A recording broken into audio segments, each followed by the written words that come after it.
Ku pergoki suamiku yang selalu izin lembur kerja pulang malam ternyata menginap di rumah wanita simpanannya. Ku bawa keluarganya dan warga lalu ku permalukan suamiku.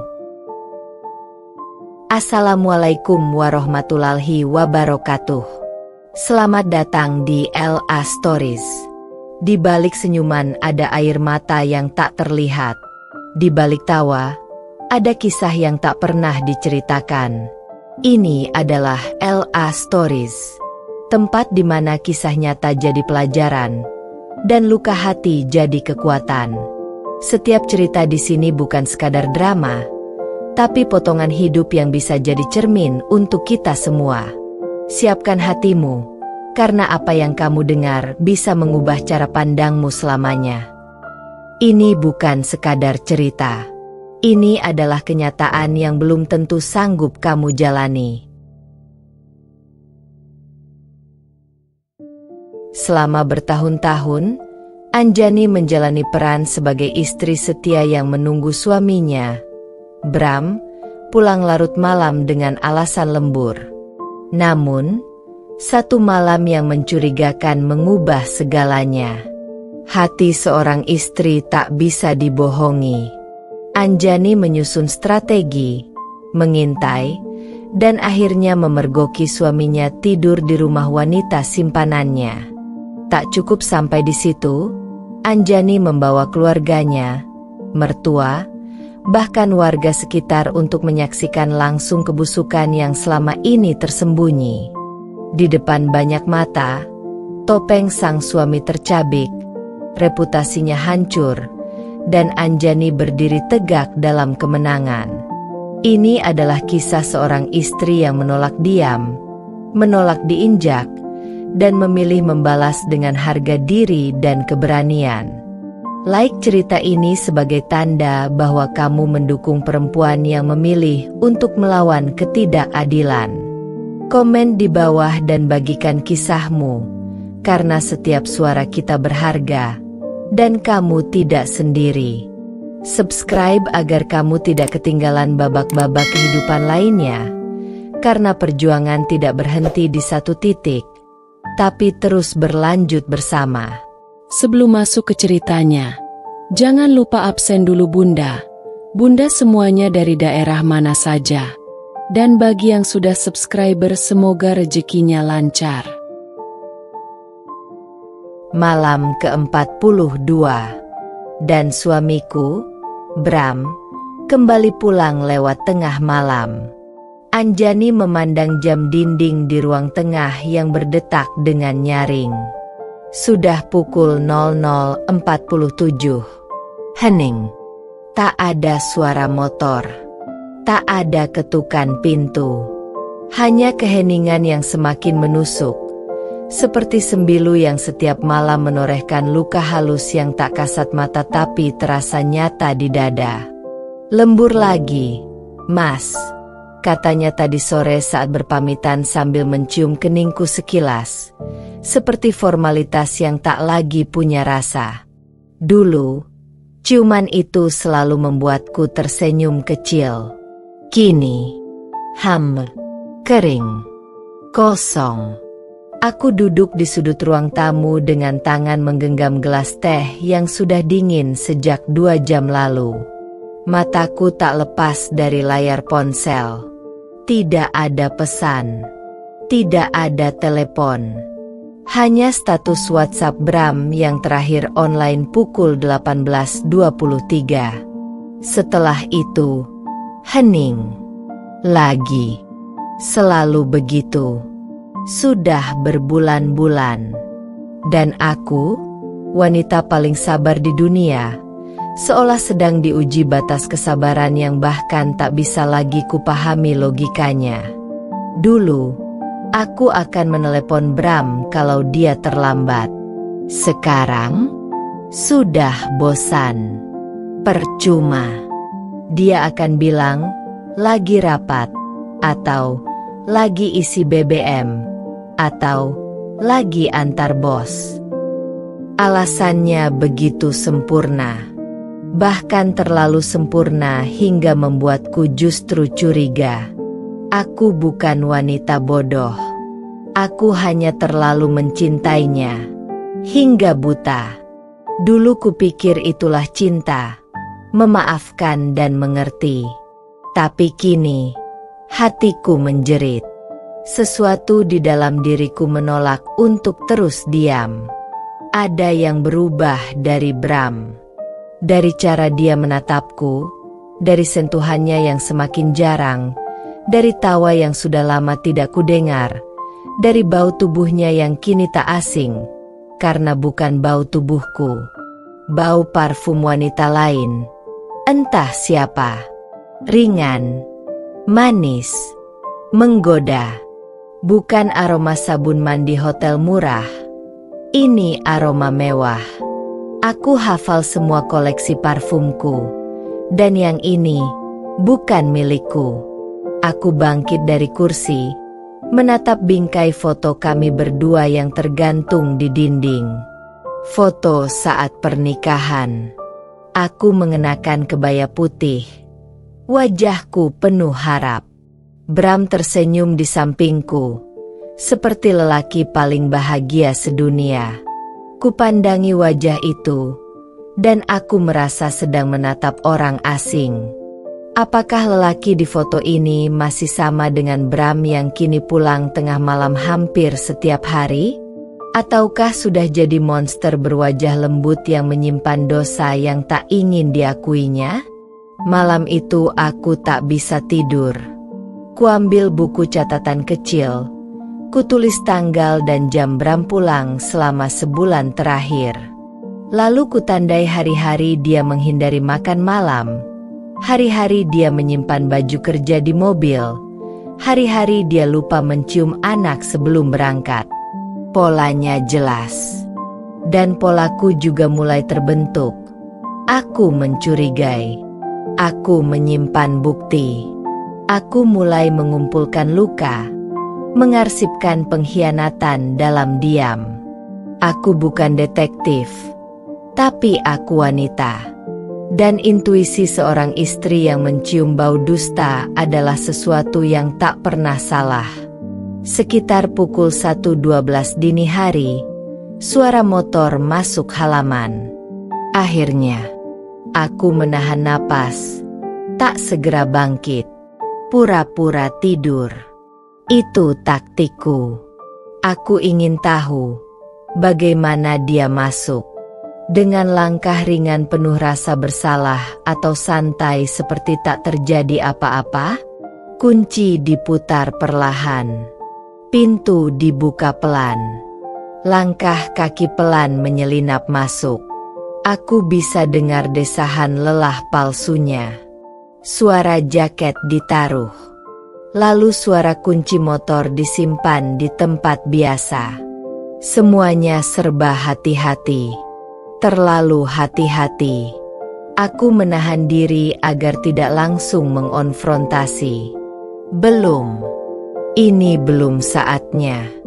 Aku hanya ingin memastikan bahwa suara hatiku memang benar. Dan setiap gerak-geriknya malam itu membenarkan semuanya. Dia bahkan tak menoleh ke arahku yang tertidur di sofa. Dia langsung ke kamar mandi, membersihkan diri seperti biasa. Tapi aku tahu, bukan hanya keringat yang dia bersihkan, tapi juga aroma dosa. Saat ia akhirnya merebahkan diri di ranjang tanpa menyentuhku, aku pun tetap diam. Tapi di dalam kepalaku, ribuan rencana mulai menari. Aku tidak akan menangis lagi. Tidak akan merengek atau meminta penjelasan. Tidak ada gunanya berdebat dengan pembohong. Yang bisa kulakukan hanyalah menyiapkan hari pembalasan. Hari di mana semua kebohongan akan kugulingkan satu persatu. Aku akan membuka topengnya. Tapi tidak di kamar ini. Tidak hanya berdua. Aku ingin semua orang tahu siapa sebenarnya suamiku. Dan malam itu, untuk pertama kalinya dalam hidupku, Aku menuliskan di buku harianku dengan tinta yang kupilih sendiri. Aku akan menghancurkanmu, Bram. Bukan karena aku benci, tapi karena aku tak akan diam diinjak oleh laki-laki yang mengira istrinya terlalu bodoh untuk melawan. Malam itu aku mulai terlahir kembali, bukan sebagai istri yang sabar, tapi sebagai wanita yang siap melawan. Jam menunjukkan pukul 1.53 dini hari ketika ponsel Bram yang tergeletak di atas meja kecil samping ranjang tiba-tiba bergetar. Aku yang belum tidur sama sekali, hanya memejamkan mata sambil membelakangi punggungnya. Langsung membuka kelopak mata. Getaran itu terasa seperti gempa kecil dalam dada, menandakan sesuatu yang tak biasa. Bram tak menyadari karena ia sudah terlelap. Mungkin lelah setelah lembur panjang, entah di kantor atau di ranjang perempuan lain. Getaran kedua menyusul. Lalu getaran ketiga. Aku menahan napas. Tanganku perlahan meraih ponsel itu. Tertera nama kontak yang tak lazim. Sayang manisku tanda ciuman. Dengan emoji bibir merah mencolok terpampang jelas di layar. Pesan WhatsApp itu muncul. Udah tidur, Mas? Peluk aku ya kayak tadi. Aku kangen. Darahku mendidih. Tapi aku tidak gegabah. Aku tahu jika aku membangunkannya saat itu, dia akan menyangkal, pura-pura kaget, lalu memaki karena menyentuh privasinya. Aku tak ingin drama kecil tengah malam. Aku butuh skenario besar. Tapi saat jari-jariku masih menggenggam ponsel itu, dering telepon masuk. Nomor yang sama. Gambar bibir merah kini menyala. Hatiku berdetak cepat. Lalu perlahan, jemariku menyentuh tombol hijau. Kutempelkan ke telingaku pelan, tanpa suara. Dan dari seberang sana terdengar suara seorang wanita. Merdu, menggoda. Mas, kamu udah sampai rumah ya? Atau masih di jalan? Kok aku nggak bisa tidur? Ya, tadi tuh enak banget. Pengin lagi deh. Aku membeku. Suara itu bukan hanya menggoda, tapi penuh percaya diri, seolah tak ada dosa. Seolah hubungan mereka sah. Seolah suamiku bukan lelaki beristri, bukan ayah dari anakku, bukan pria yang bersumpah akan menjagaku seumur hidupnya. Dan malam itu, hanya beberapa sentimeter dari tubuhku yang masih panas karena luka, dia menyebutkan secara gamblang bahwa mereka baru saja berhubungan. Aku tidak menjawab. Aku hanya membiarkan suara itu terus berbicara. Mas, jangan diam aja dong. Nanti aku ngambek loh. Lalu aku pelan-pelan mematikan panggilan. Tanganku bergetar. Nafasku tercekat. Tapi air mata tidak keluar. Anehnya, yang ada hanyalah kekosongan yang menganga di dalam dada. Aku tidak lagi menangis seperti dulu. Rasa sedihku sudah terlalu dalam untuk bisa keluar dalam bentuk air mata. Yang tersisa hanya kehancuran yang perlahan berubah menjadi kemarahan yang tak lagi bisa kubendung. Bram terbatuk pelan. Ia menggeliat, lalu menarik selimut. Ia masih tidur nyenyak. Tak tahu bahwa dinding rahasianya telah retak malam ini. Aku memandangi wajahnya dari samping. Dulu wajah itu tampak damai. Kini hanya menjijikkan. Dan aku bertanya pada diriku sendiri, sejak kapan ia berhenti mencintaiku? Sejak kapan dia memilih tubuh perempuan lain daripada hatiku? Sejak kapan dia merasa cukup aman untuk menamai wanita lain dengan sayang manisku, tanpa khawatir akan ketahuan? Atau, apakah karena aku terlalu percaya? Pagi harinya, aku tak membangunkannya dengan lembut seperti biasa. Aku bangun lebih dulu. Sarapan tak kusiapkan. Aku hanya duduk di ruang makan dengan buku catatan kecilku. Kubuka halaman baru.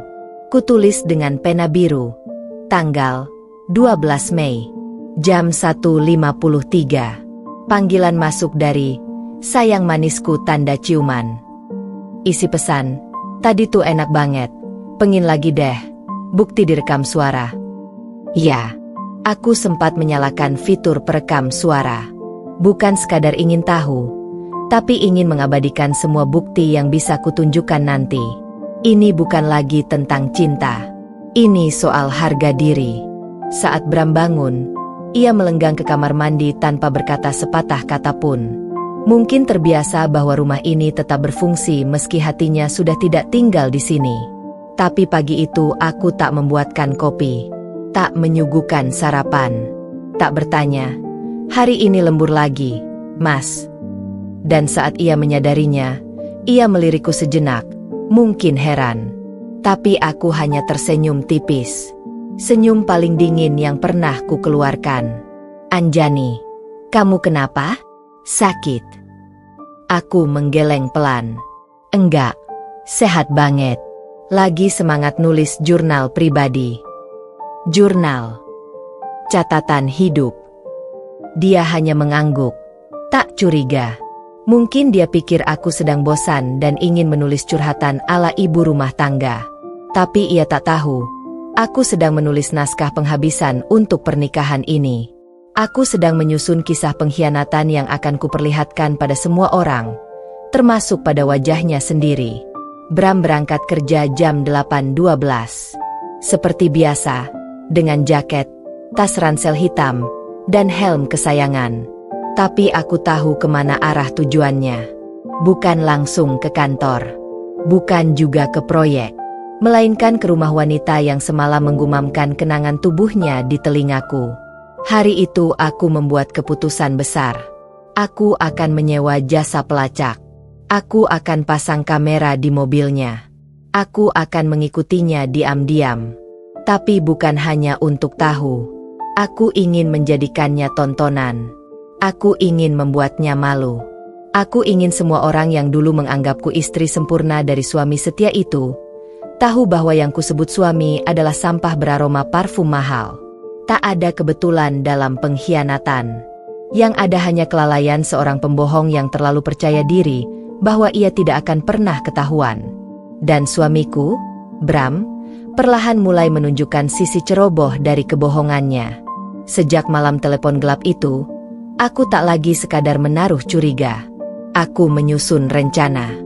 Diam-diam, sistematis, dan penuh perhitungan. Aku bukan wanita lemah yang akan meledak hanya karena satu pesan cabul dari pelakor. Aku adalah istri yang akan menghancurkan dengan bukti, bukan dengan air mata. Pagi itu, aku menunggu Bram berangkat kerja seperti biasa. Dengan wajah datar, aku menyodorkan bekal makan siang seperti yang sudah kulakukan bertahun-tahun. Tapi pagi ini aku menyelipkan satu hal lain di balik bekal. Sebuah alat pelacak kecil berbentuk gantungan kunci yang bisa kuhubungkan ke ponselku. Bram menerimanya tanpa curiga. Dia pikir itu hiasan biasa. Biar ganteng kayak anak muda, candaku sambil tersenyum manis. Dan dia tertawa, seperti tak pernah menghancurkan hatiku malam demi malam. Lelaki memang bisa tertawa bahkan saat baru saja menusuk dada istrinya dari belakang. Begitu dia pergi, aku langsung menyusul ke tempat kerjanya. Tapi aku tidak masuk. Aku hanya duduk di dalam mobil sambil mengamati. Alat pelacak mulai menunjukkan gerakan. Tapi bukan ke arah kantor pusat. Mobil itu berbelok ke arah barat kota, ke kawasan elit perumahan tempat rumah-rumah mewah berjajar dengan pagar tinggi dan pintu elektronik. Detak jantungku mulai berubah ritmenya. Aku tahu, wanita itu tidak tinggal di kosan sempit. Ia pasti wanita yang diberi kemewahan oleh suamiku. Wanita yang hidup dari keringatku, dari pengorbanan dan kesetiaanku selama ini. Tapi aku menahan diri. Aku tak ingin menyergap saat ini. Aku hanya ingin tahu semua detail. Rute, durasi, kebiasaan, pola. Karena hanya dengan itu, aku bisa menghancurkan mereka tepat pada waktunya. Bukan dengan emosi, tapi dengan kehormatan yang telah lama dirampas. Malamnya, ketika Bram tidur, aku menyelinap ke ruang kerjanya. Sebuah laci kecil di sudut meja yang selalu ia kunci. Tapi selama ini aku diam-diam menyimpan duplikat kunci. Aku tahu kebohongan selalu disimpan dalam laci-laci yang katanya pribadi. Kunci itu kugunakan, dan di dalamnya kutemukan dua hal mencolok, dua buah dompet berbeda. Satu yang biasa ia bawa, dan satu lagi yang lebih tipis, lebih elegan, dan lebih mencurigakan. Dompet itu berisi satu kartu debit yang berbeda dari rekening keluarga. Kartu nama seorang wanita dengan nama Cinta Rahmania, interior designer. Lalu ada 2 lembar struk pembayaran hotel bintang 5 atas nama Bram untuk kamar eksekutif suite selama 2 malam berturut-turut. Aku membaca tanggalnya. Dan ya, itu malam saat dia bilang akan lembur karena proyek presentasi. Jadi, presentasi yang ia maksud adalah tubuh perempuan simpanannya? Tanganku gemetar. Tapi aku tak menghancurkan dompet itu. Aku tak membakar struk hotelnya. Aku bukan wanita yang membiarkan bukti musnah dalam kemarahan. Aku hanya memotret semuanya, lalu ku kembalikan seperti semula. Aku ingin dia tetap merasa aman, agar kelak saat waktunya tiba, dia tak bisa menyangkal. Aku akan memutar semua ini di hadapan keluarganya, tetangga, bahkan aparat hukum bila perlu. Aku ingin setiap napas dusta yang dia embuskan menjadi tali yang melilit lehernya sendiri. Keesokan harinya, aku sengaja bersikap lebih lembut. Kupijat punggungnya saat dia menonton TV, kubuatkan kopi hitam kesukaannya, bahkan kutawarkan pijat kaki. Bram terlihat heran, tapi menikmatinya. Lelaki memang gampang ditipu dengan kelembutan. Mereka lupa bahwa kelembutan seorang istri yang sedang terluka adalah pertanda badai yang segera datang. "Mas, semalam mimpi lucu," ucapku sambil menyandarkan kepala ke bahunya. "Mimpi apa?" tanyanya tanpa menoleh. "Aku mimpi kamu punya 2 dompet. Satu buat istrimu, satu lagi buat pelakor," ujarku sambil tertawa pelan. Bram tertawa juga, tapi kaku. Sangat kaku. "Ah, kamu ini, nonton sinetron kebanyakan," elaknya sambil mencubit pipiku pelan. Tapi aku bisa rasakan detak jantungnya meningkat. Aku bisa dengar nafasnya tak lagi stabil. Dan aku tahu, dia merasa terancam. Tapi belum tahu seberapa jauh aku tahu. Dan disitulah kekuatanku. Di malam hari, aku duduk di kamar dengan laptop terbuka. Semua bukti kuarsipkan dalam folder rahasia. Kuingatkan diriku sendiri, jangan cepat puas. Jangan tergesa. Jangan meledak. Runtuhkan dia pelan-pelan. Karena tak ada balas dendam yang lebih memuaskan selain mempermalukan seorang pengkhianat di hadapan orang-orang yang paling ia jaga gengsinya. Dan untuk Bram, orang yang selalu menatap mataku sambil berbohong, aku menulis catatan baru di jurnal dendamku. Hari ketiga investigasi. Ditemukan dompet kedua. Rekening rahasia. Hotel bintang 5. Bukti jelas. Target semakin dekat. Eksekusi tinggal tunggu waktu. Aku menatap langit-langit kamar malam itu. Dingin, sepi. Tapi di dalam diriku, kobaran api mulai membesar. Bukan lagi luka, tapi amarah yang sudah menunggu saat untuk menyala terang. Tak ada kepuasan yang lebih menusuk dalam pengkhianatan selain melihat langsung bagaimana seseorang yang kau cintai menghancurkanmu dengan senyuman yang pernah ia berikan padamu. Dan aku ingin melihat itu. Aku ingin menyaksikan dengan mata kepalaku sendiri. Bukan dari struk hotel. Bukan dari pesan cabul di tengah malam. Tapi dari sudut sempit ruang paling pribadi milik Bram. Mobilnya, yang selama ini jadi saksi bisu kemana dia pergi setiap hari dengan alasan kerja, rapat, dinas luar kota, dan lembur-lembur fiktif yang katanya demi masa depan keluarga. Sore itu, aku menghubungi Lani, sahabatku sejak SMA, kini bekerja di sebuah toko elektronik kecil yang juga menjual alat-alat pengintai. Aku butuh kamera kecil, yang bisa dikamuflase, bisa rekam suara dan video, kualitas jelas. Tahan seminggu, jangan ada suara klik. Harus senyap, kataku datar. Lani tidak bertanya, ia hanya mengangguk. Mungkin karena sorot mataku sudah cukup memberitahu bahwa ini bukan tentang iseng atau proyek film dokumenter. Ini soal hidup dan mati harga diriku sebagai istri. Keesokan paginya, aku pura-pura membersihkan mobil Bram.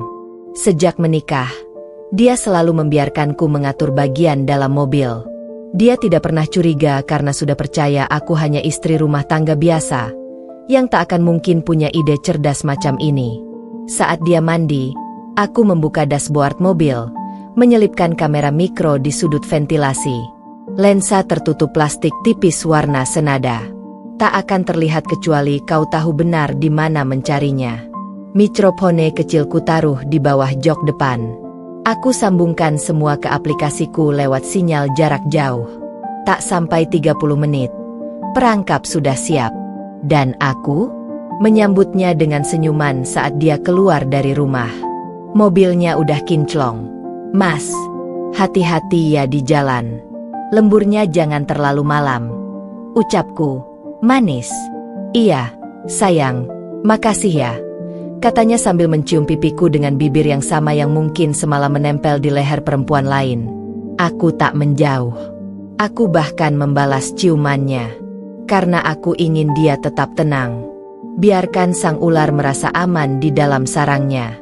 Sampai saat aku menginjak kepalanya dengan sepatu paling tajam yang kubeli dengan penderitaanku sendiri. Tak lama setelah mobilnya menghilang dari pandangan, aku membuka aplikasi di ponselku.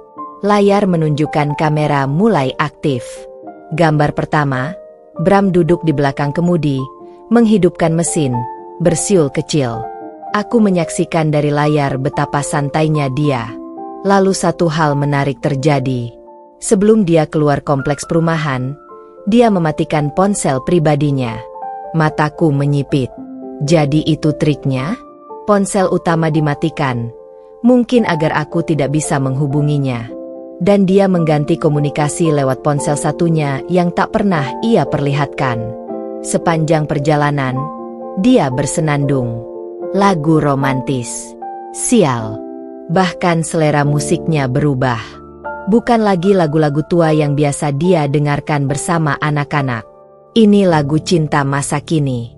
Tentang rindu, tentang dekap, tentang tubuh yang tak ingin berpisah semalam pun. Lagu yang menyakitkan jika kau tahu siapa yang sedang ia bayangkan saat menyanyikannya. Sampai di satu titik, mobil berbelok ke sebuah kawasan yang mulai familiar di pikiranku. Jalan sempit menuju kompleks rumah mewah di pinggiran kota. Kamera terus merekam. Bram berhenti di depan pagar besar berwarna putih. Pagar itu otomatis terbuka. Kamera memperlihatkan dengan jelas seorang wanita dengan baju tidur tipis menyambutnya dari teras. Senyum manis, rambut ikal panjang, kaki jenjang, dan pelukannya panjang, erat. Bibir mereka bertemu dengan rakus. Dan aku menyaksikannya dari layar kecil di tanganku. Aku tidak menangis. Aku hanya mencengkeram pinggir sofa dengan kekuatan yang bahkan tak kusadari aku punya. Genggaman itu menandai bahwa detik ini, semua ilusi yang selama ini kujaga telah mati. Aku tak lagi hidup bersama suami. Aku tinggal bersama musuh. Dan musuh itu, tiap malam pulang dengan wajah polos dan tidur di ranjang yang sama denganku. Setelah ciuman, mereka masuk ke dalam rumah. Kamera di mobil tidak bisa merekam lebih jauh. Tapi cukup. Cukup untuk tahu bahwa dia memang tinggal di sana. Bukan sekadar mampir. Ada kantong plastik berisi makanan, baju ganti, dan bahkan sebuah boneka kecil. Apakah itu hadiah untuk wanita itu? Atau, jangan-jangan, mereka punya anak? Aku tersedak dalam diam. Tapi kutahan. Aku harus menguat. Tak boleh tumbang sebelum pertandingan selesai. Beberapa jam kemudian, rekaman lain memperlihatkan Bram kembali ke mobil. Tapi tidak sendiri. Si wanita ikut masuk. Mereka tertawa bersama. Bicara soal rencana liburan. Gimana kalau kita ke Bali bulan depan? Aku udah bosan ngumpet terus. Mas, kata wanita itu. Bram menjawab dengan tawa dan kecupan di pipinya. Sabarlah, sayang. Biar aku bersin semua pelan-pelan. Nanti kita bisa tinggal bareng resmi. Aku udah bosan pura-pura sama Anjani. Jantungku nyaris berhenti. Jadi selama ini, rumah ini, anak-anak, hidup yang kubangun dengan susah payah hanyalah sandiwara baginya? Malam itu, saat Bram pulang dan aku menyambutnya seperti biasa, aku tahu aku tak akan bertahan lama sebagai wanita baik-baik. Aku sedang menyusun neraka untuk dia dan pelacur berwajah malaikat itu. Tapi belum sekarang. Masih ada beberapa bukti lagi yang harus kukumpulkan. Dan malam itu, di dalam catatan harian pengkhianatanku, aku menulis. Hari keempat. Kamera berhasil merekam ciuman, pelukan, dan pengakuan. Bram secara tidak sadar memberi izin pada istrinya untuk membakar habis hidupnya. Ini bukan lagi soal perzinahan. Ini soal pengkhianatan yang harus dibayar dengan harga paling mahal. Setiap pengkhianatan selalu memiliki panggungnya sendiri, dan hari itu aku berdiri di depan panggung megah yang selama ini kusebut rumah rahasia si pelakor. Tempat di mana harga diriku digilas setiap malam oleh kaki dua manusia yang tertawa di atas penderitaanku. Mobil Bram terparkir manis di garasi. Pintunya tak ditutup rapat seolah menandakan bahwa ia memang nyaman. Merasa aman, merasa ini sudah seperti rumah sendiri. Kamera kecil yang kutanam di mobilnya terus aktif, mengirimkan gambar hidup yang tiap detiknya menusuk hatiku lebih dalam dari sebelumnya. Tapi aku tak mundur. Aku justru datang. Bukan untuk menyerbu, tapi untuk menyaksikan langsung lokasi neraka yang selama ini hanya kulihat dari layar. Aku menyamar. Jaket lebar, topi besar, kacamata hitam. Mobilku pinjam dari Lani. Aku berhenti 50 meter dari rumah putih bercat krem itu. Rumah 2 lantai dengan balkon terbuka, bunga mawar putih menghiasi pagar, dan tulisan kecil di dekat bel pintu, Cinta R. Nama yang kusimpan dalam kepalaku sejak pertama kali kubaca dari dompet rahasia Bram. Dan kini, nama itu berdiri nyata di depan mataku. Cinta Rahmania, wanita simpanan suamiku, tinggal di rumah yang lebih mewah dari rumah kami. Bukan rumah kontrakan, bukan rumah warisan, tapi rumah yang kubongkar kemudian, ternyata dibayar sebagian dengan uang dari rekening rahasia Bram. Ya, aku menyelidikinya. Kupelajari semua. Dari catatan notaris, transaksi bank, hingga data internet yang bisa diakses secara publik. Rumah itu tercatat atas nama wanita itu. Tapi sumber dananya?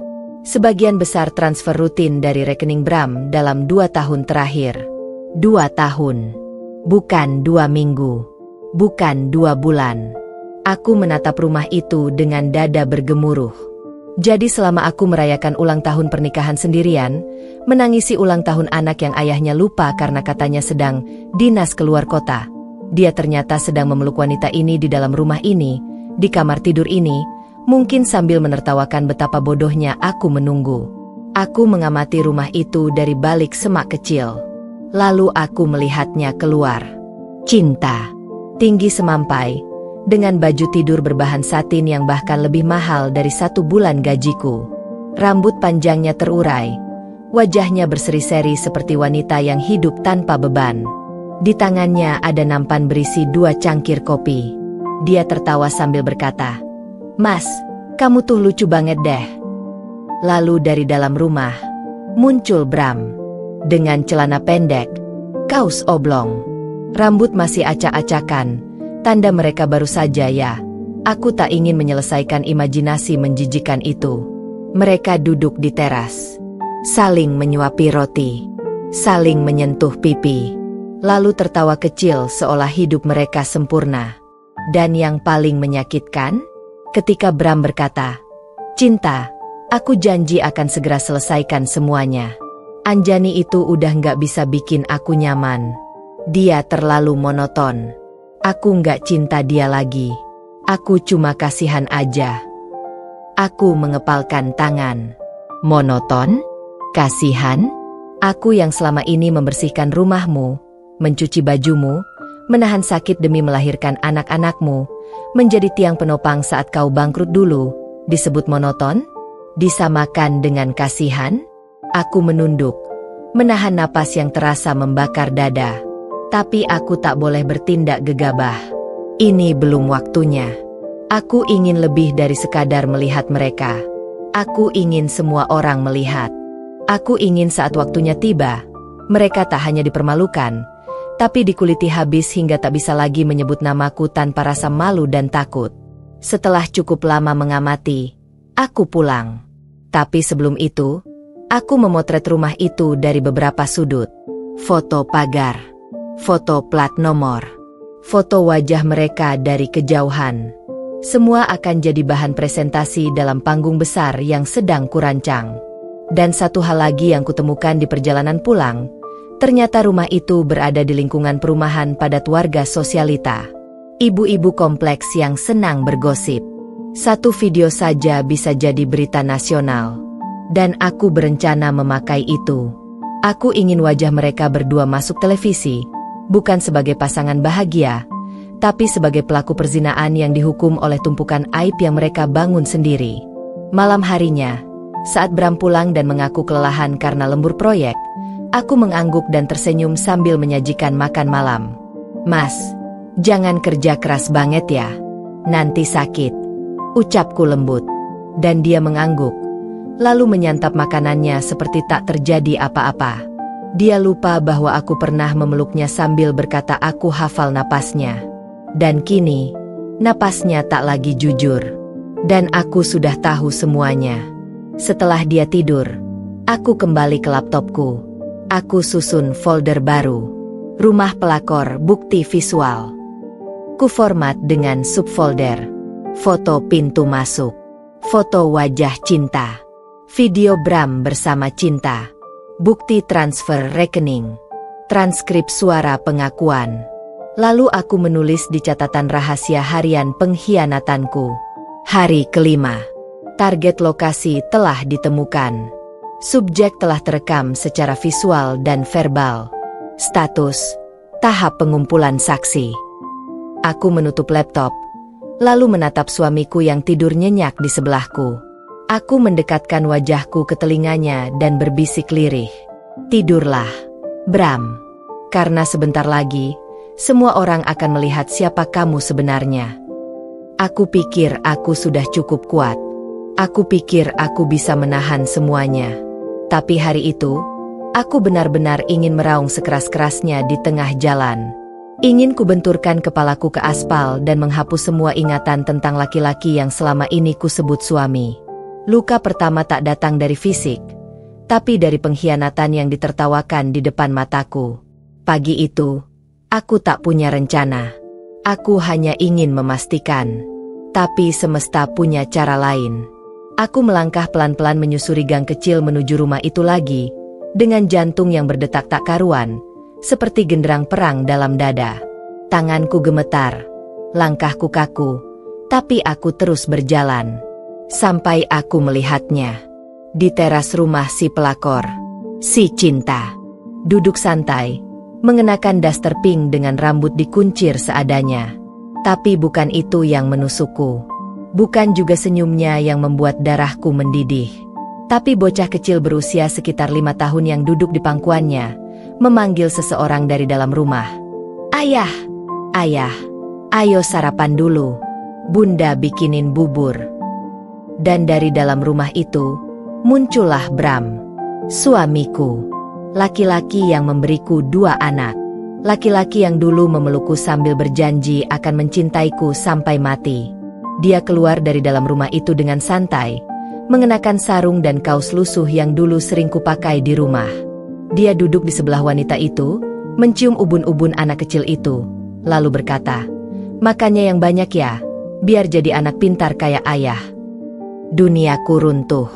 Rasanya jantungku pecah dalam ribuan keping kaca. Suamiku memiliki rumah kedua, memiliki anak dari wanita lain. Dan dia tertawa, tanpa beban. Sementara aku di rumah menangis, bekerja siang malam untuk menambal kebutuhan rumah tangga yang katanya sedang kesulitan. Aku berjalan mundur, tak kuat menahan mual yang naik sampai ke tenggorokan. Tapi di saat bersamaan, aku tahu, inilah momen ketika luka pertama benar-benar mencabik kewarasanku. Aku pulang sambil menangis dalam diam. Sampai di rumah, kulihat anak-anakku sedang bermain. Si bungsu menarik-narik rokku. "Bunda, tadi kakak rebutan mainan sama aku." Suaranya polos, matanya bersinar. Tapi aku tak bisa membalas senyum itu. Aku hanya mengangguk, mencium pipinya, lalu masuk kamar dan menutup pintu. Di dalam kamar, aku menangis seperti orang gila. Aku hempaskan semua barang. Kutarik semua bantal. Kutendang cermin kecil hingga retak. Aku menggigit ujung selimut agar suaraku tak terdengar. Tapi sesak ini tetap menyeruak ke ubun-ubun. Dan di antara air mata itu, aku menulis di buku harianku. Hari ke-6. Subjek memiliki anak dari hubungan gelap. Luka ini baru awal. Tapi aku akan pastikan, tawa mereka hari ini akan berganti dengan tangis di depan mata semua orang. Malam harinya, aku mencoba berdialog. Mas, kamu yakin kerjaanmu aman-aman aja? Kok akhir-akhir ini pulangnya makin malam? Dia menjawab enteng. Namanya juga ngejar target. Enja, kalau kamu nggak bisa dukung, jangan ganggu. Aku tersenyum. Aku cuma khawatir, bukan curiga. Dia melirikku sebentar, lalu kembali memainkan HP-nya. Dan saat dia tertidur, aku menyentuh wajahnya pelan-pelan, lalu berbisik. Kamu sudah menyayat luka pertama di hatiku. Tapi aku janji, kamu juga akan tahu rasanya ketika ditertawakan oleh orang yang paling kamu percayai. Malam itu aku tidak tidur. Aku hanya duduk menatap langit-langit sambil menyusun skenario pembalasan. Luka ini tak akan kubiarkan sembuh tanpa bekas. Karena tawa mereka hari ini, akan kubayar dengan air mata yang akan mereka kenang seumur hidup. Aku bukan perempuan bodoh yang hanya tahu menangis di pojok kamar. Tidak setelah aku menyaksikan langsung bagaimana suamiku mencium anak dari perempuan lain dengan penuh cinta. Sementara anak-anak kandungnya sendiri tak pernah lagi dia peluk sejak 6 bulan terakhir. Luka yang kutahan ini sudah terlalu dalam untuk sekadar dibiarkan menjadi diam. Aku tahu, ini waktunya bangkit. Ini waktunya bicara. Ini waktunya membuka semua luka ke hadapan mereka yang selama ini memujanya sebagai lelaki baik-baik. Pagi itu, aku bangun lebih pagi dari biasanya. Kususun skenario pembalasan bukan dengan amarah membabi buta, melainkan dengan logika yang dingin. Aku mulai dari hal paling dasar, membangun narasi. Aku menuliskan setiap tanggal dia pulang malam, setiap bukti transfer ke rekening yang tak ku kenal, foto-foto yang diam-diam kuambil dari depan rumah si pelakor, rekaman suara anak kecil yang memanggilnya, "Ayah." Semua itu kupilah-pilah, kurapikan dalam satu map merah yang akan jadi peluru dalam perang yang akan kulancarkan. Setelah itu, aku menelepon orang tuaku. Dengan suara yang tenang, kututurkan, "Ayah, Ibu, tolong datang ke rumah. Aku punya sesuatu yang sangat penting untuk disampaikan." Ayah hanya menjawab pendek, "Kami berangkat sekarang." Tak lama kemudian, kudengar deru mobil mereka berhenti di depan rumah. Di belakang mereka, ternyata ada juga paman, bibi, dan 2 orang sepupuku. Rupanya ayah langsung mengabari keluarga besar. Begitu mereka duduk di ruang tamu, aku tak basa-basi. Aku berdiri, membawa map merah itu, lalu berkata, "Selama ini aku diam, karena aku pikir Bram cuma sedang stres kerja. Tapi ternyata aku dibodohi." Kusodorkan foto-foto, rekaman suara, transkrip transfer uang bulanan ke rekening perempuan bernama Cinta Larasati. Semua diam. Ibu menutup mulutnya, menahan tangis. Ayah menggenggam erat tangan kursi. Sepupuku berdiri. Jadi, anak kecil itu, anak mereka. Aku mengangguk. Pelan. Tak ada suara. Tapi atmosfer rumah seperti akan pecah karena sesak. Aku melanjutkan, tapi aku nggak akan membiarkan ini selesai hanya dengan air mata. Aku sudah menyiapkan semuanya. Aku ingin kalian ikut melihat sendiri. Aku ingin kita semua saksikan bagaimana Bram mengkhianati keluarganya, anak-anaknya, istrinya, dan bahkan keluarganya sendiri. Aku ingin kalian ikut aku malam minggu nanti. Kita akan ke rumah perempuan itu. Kita akan datangi tempat dia sering lembur. Dan kalian akan melihat siapa sebenarnya Bram. Ayah berdiri, suaranya keras. "Kamu yakin, Enja?" Aku menatap mata ayahku. "Yakin, Yah." Dan aku butuh ayah berdiri di sampingku, Sebagai lelaki yang tahu harga diri perempuan tidak boleh diinjak seenaknya. Ayah menepuk pundakku. Aku ikut. Bukan hanya sebagai ayahmu, tapi sebagai saksi bahwa kamu bukan perempuan lemah. Hari-hari berikutnya, aku menghubungi beberapa tetangga dekat, warga RT, bahkan ketua RW. Dengan alasan perlindungan perempuan, aku sampaikan bahwa akan ada penggerebekan sah terhadap dugaan hubungan gelap. Mereka menyanggupi ikut. Diam-diam, aku juga menghubungi 2 wartawan lokal yang pernah jadi temanku semasa kuliah. Nanti kalian datang malam minggu. Aku kirim titik koordinat. Siapkan kamera, mikrofon, dan mental baja. Dan pada hari itu juga, aku membuat 1 akun Instagram baru, tanpa identitas, khusus untuk mengarsipkan bukti perselingkuhan Bram. Kutulis narasi panjang di setiap unggahan, tentang perempuan yang dikhianati, tentang suami yang tidur dengan wanita lain sementara anaknya demam di rumah, tentang cinta yang berubah jadi luka. Fotonya, tangkapan layar rekening, rekaman suara anak kecil yang memanggil, "Ayah." Semua mulai kutayangkan dengan identitas buram. Followersnya naik cepat. Puluhan komentar masuk. "Kok bisa ya? Ada laki-laki setega ini?" Atau, "Tolong lanjutin. Mbak, saya juga korban seperti kamu." Setiap malam sebelum tidur, aku peluk anak-anak lebih erat dari biasanya. Kubisikkan pada mereka, "Sabar ya, nak. Bunda nggak akan diam lagi. Bunda akan pastikan kalian punya harga diri, walaupun ayah kalian membuang itu semua demi pelukan wanita lain." Dan saat malam minggu yang kutunggu itu datang, aku berdiri di depan kaca, mengenakan gamis hitam dan kerudung merah marun. Aku bukan lagi istri yang menangis. Aku kini perempuan yang akan menyalakan obor di tengah gelapnya pengkhianatan. Di depan rumah, mobil keluarga sudah berjejer. Di belakang, motor warga satu persatu datang. Di kejauhan, mobil wartawan sudah menunggu. "Semua sudah siap?" tanyaku.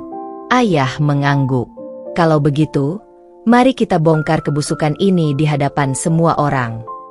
Malam itu, langkahku tak lagi ragu. Luka di hatiku kini berubah jadi senjata. Dan rumah wanita itu, sebentar lagi akan menjadi panggung kejatuhan seorang laki-laki yang dulu begitu kucinta, tapi kini hanya kubenci dengan seluruh jiwa ragaku. Angin malam menusuk kulit, tapi tidak lebih tajam dari dendam dan harga diri yang selama ini diinjak-injak. Mobil dan motor beriringan menyusuri jalan perumahan elit itu. Di dalam mobil, aku duduk di samping ayahku, sementara ibu menggenggam tanganku erat-erat. Beliau belum berkata apapun, hanya memandangi tanganku dengan mata berkaca-kaca seolah hendak menyerap kekuatanku ke dalam dirinya. Di belakang, puluhan warga dan beberapa wartawan yang sudah kuhubungi sejak beberapa hari sebelumnya, ikut bergerak dengan penuh tanya tapi juga adrenalin yang memuncak. Aku hafal setiap belokan, setiap gang yang kulewati.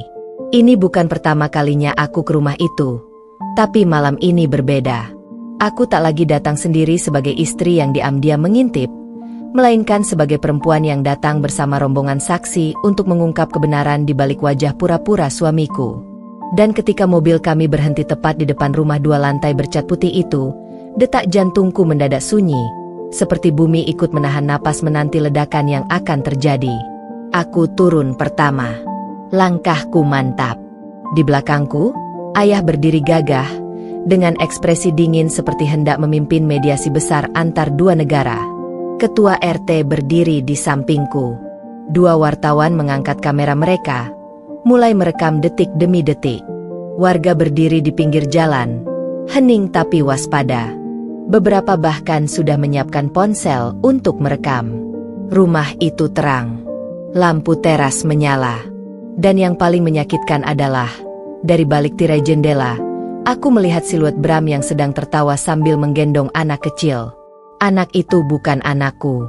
Kutahan napas. Kubunyikan bel. Sekali, 2 kali, 3 kali. Tak lama kemudian, pintu dibuka. Perempuan itu muncul. Cinta Larasati. Perempuan yang selalu tampil elegan di medsos, yang katanya pengusaha skincare, padahal nyatanya hanya parasit di balik kehancuran rumah tangga orang. Dia mengenakan daster tipis berwarna merah muda. Rambutnya diikat seadanya. Wajahnya berubah pucat ketika melihat rombongan kami. "Ada apa, Bu?" katanya gugup. Tapi belum sempat dia menutup pintu, aku tahan dengan kakiku. "Panggil Bram. Aku istrinya. Dan aku tidak sendiri malam ini." Warga mulai bergumam. Ponsel-ponsel mengarah ke kami. "Cinta gelagapan. Ini rumah saya, Ibu. Nggak bisa seenaknya." Belum selesai dia bicara, suara dari dalam rumah terdengar. "Sayang, siapa itu?" "Bram, suamiku."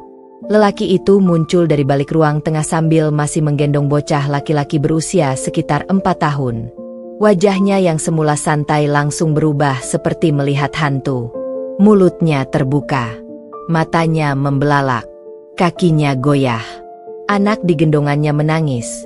Mungkin karena ikut merasakan tekanan situasi. Aku melangkah masuk begitu saja. "Halo, Mas Bram," ucapku lantang.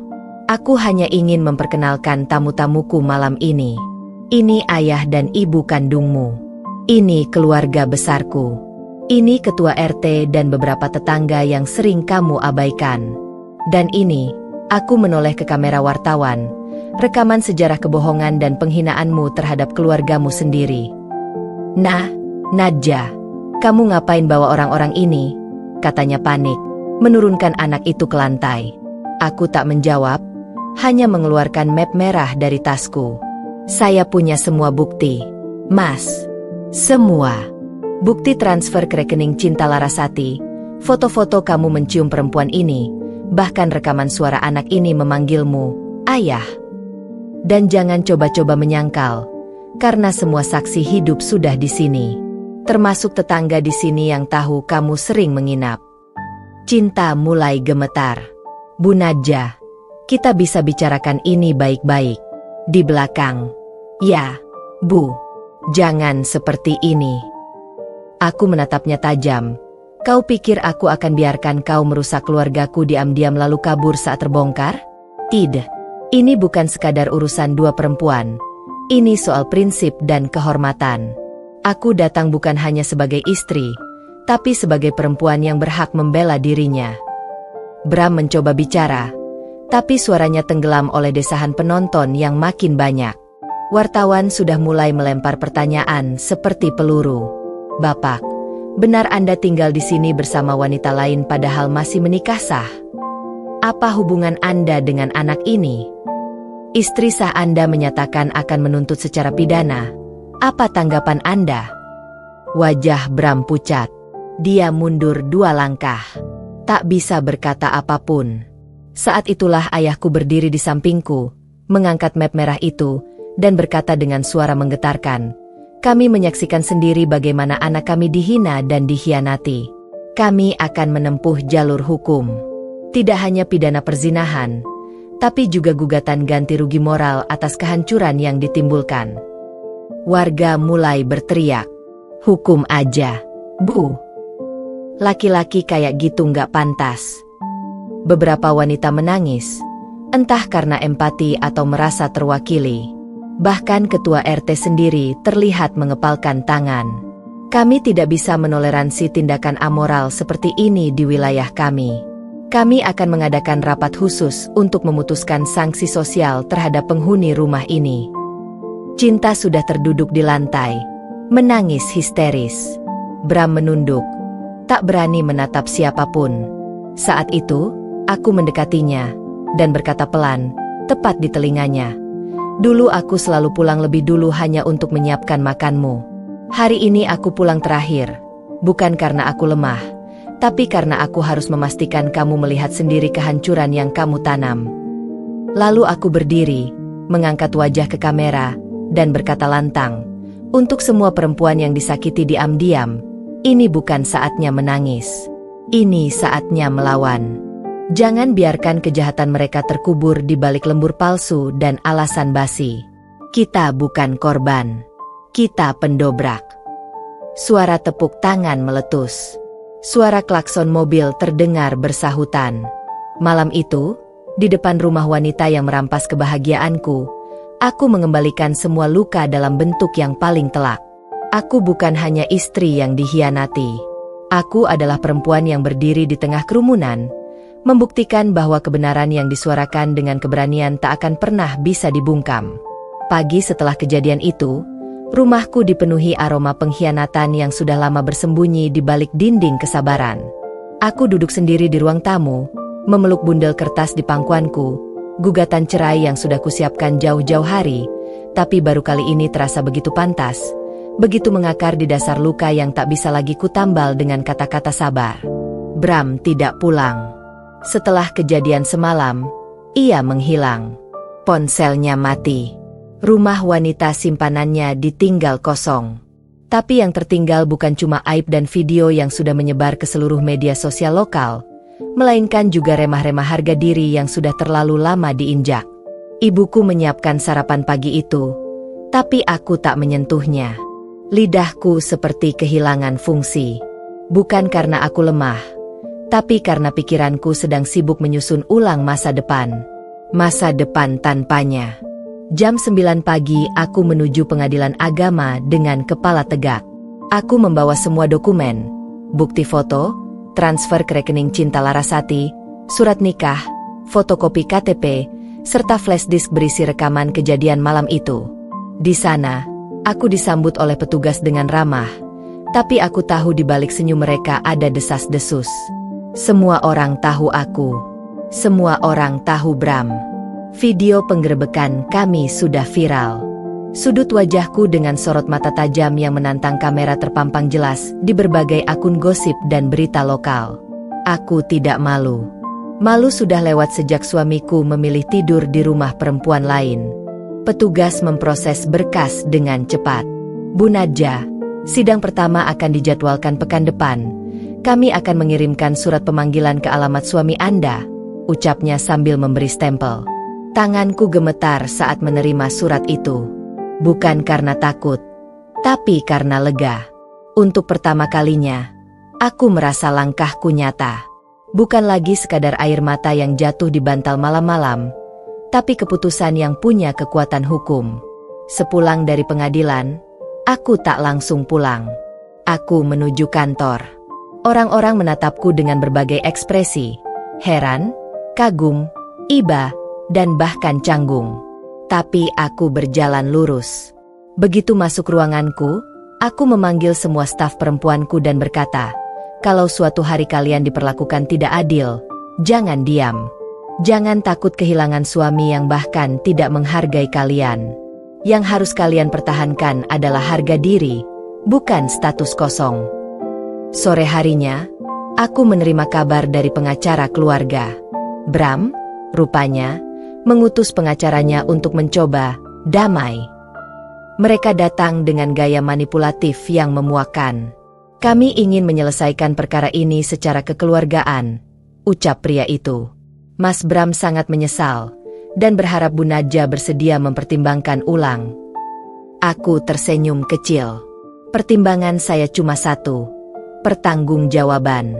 Bukan cuma terhadap saya, tapi terhadap seluruh publik yang sudah tahu siapa dia. Saya tak akan mencabut gugatan. Justru saya akan menuntut hak gonogini dan hak moral karena penghinaan publik terhadap nama baik saya. Jangan salah, saya punya pengacara juga. Dan saya tak akan bermain setengah hati. Pengacara mereka langsung terdiam.